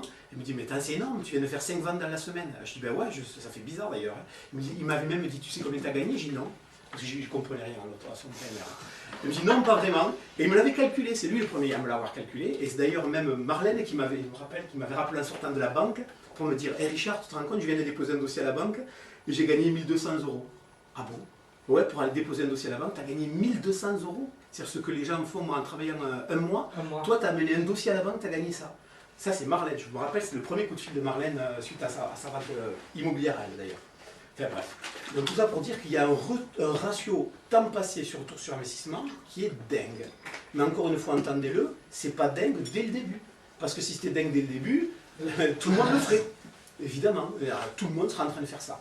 Le système, il est fait pour trier, si vous me permettez cette expression un peu délicate, de trier ceux qui veulent de ceux qui veulent le faire. Et alors ceux qui veulent, les gens qui veulent gagner 20, 30, 40 000 euros de plus par mois, voilà, tout le monde, ouais, super. Maintenant, qui va faire ce qu'il faut pour? Et ouais, forcément. Donc il va y avoir sur 10 personnes qui veulent, il y en a un qui va le faire réellement. Et c'est à peu près ça, ou 2 ou 3 qui veulent le faire. Mais pas plus, quoi. C'est ça les statistiques. Donc mon propos à moi, c'était de vous donner là aussi un message simple qui est de se dire par rapport à ce plan de rémunération, on a vraiment un truc entre les mains qui est, vous le verrez, hein, moi ce que je vous souhaite c'est de ressentir ce que j'ai ressenti et ce que je ressens régulièrement quand je rentre chez moi et que je me sens plus léger. Je peux vous dire que quand on rentre de rendez-vous et qu'on se dit tiens, je viens de faire gagner de l'argent à mon client, pour l'instant c'est trop tôt, mais qu'on se dit moi en termes de retour sur investissement c'est 2, 3, 4, 5, 8, 10, 12, 15 000 euros de rémunération, on se dit ouf. Mais il y a plein de problèmes qui n'en sont plus, vous voyez ce que je veux dire? C'est-à-dire on rentre, on est léger, quoi. On peut... Enfin, c'est bizarre, je vous le souhaite de le vivre, vraiment, sincèrement. Cette sensation-là de rentrer chez soi et de se dire, de poser la valise, voire de faire la réservation, parce que ça m'arrivait souvent, je rentrais, j'arrivais ici, je faisais la réservation et je revenais tranquille, je dis voilà, je viens de faire ma vente, je suis content. Mais sauf qu'en arrivant, directement en train d'envoyer mon fax, c'est le truc débile, mais elles le savent les filles, quand elles me voient arriver, comment ça dit, papa t'as fait une vente. Maintenant c'est plus les fax, mais à l'époque c'était des fax, maintenant c'est internet directement, mais c'est la même chose. Mais je vous le souhaite de le ressentir, c'est à un moment donné de rentrer chez vous et de vous dire qu'est-ce qui vient de se passer aujourd'hui, qu'est-ce qui vient de se passer dans ce rendez-vous-là, un avant et un après qui est bizarre. Oh, bizarre, enfin, voilà. Alors maintenant on va sur le comment, parce qu'on en a fait le pourquoi. Et là ça va être le plus intéressant. Première idée, faire un plan adapté en 10 minutes. Et ça c'est une compétence qu'il vous faut avoir et on va la mettre en place de suite maintenant. Alors, ce que j'appelle le plan, faire un plan adapté, si vous voulez bien faire passer la feuille. Ouais. Je vais en garder une. Non, je l'ai. Ouais, c'est bon. Normalement, vous en avez. Alors là, l'idée, c'est tout simplement, et c'est une compétence qui n'est pas donnée à tout le monde, cette compétence-là, c'est de savoir faire en 10 minutes chrono. Alors peut-être pas au début, hein. Non. Et la manque une alors. Ah, bah alors. Ah, mais tiens, prends. Ouais, suffisant. Tiens. Non, c'est bon. Je vais m'adapter. Alors, donc, c'est une compétence qui n'est pas donnée à tout le monde parce que faire un plan adapté, il faut à peu près 10 minutes aujourd'hui, grosso modo. C'est certes simplifié, certes c'est pas un tableur Excel avec 25 pages et 35 colonnes, bien entendu, mais l'idée c'est de simplifier les choses. Et notre métier est un métier de clarification et de simplification.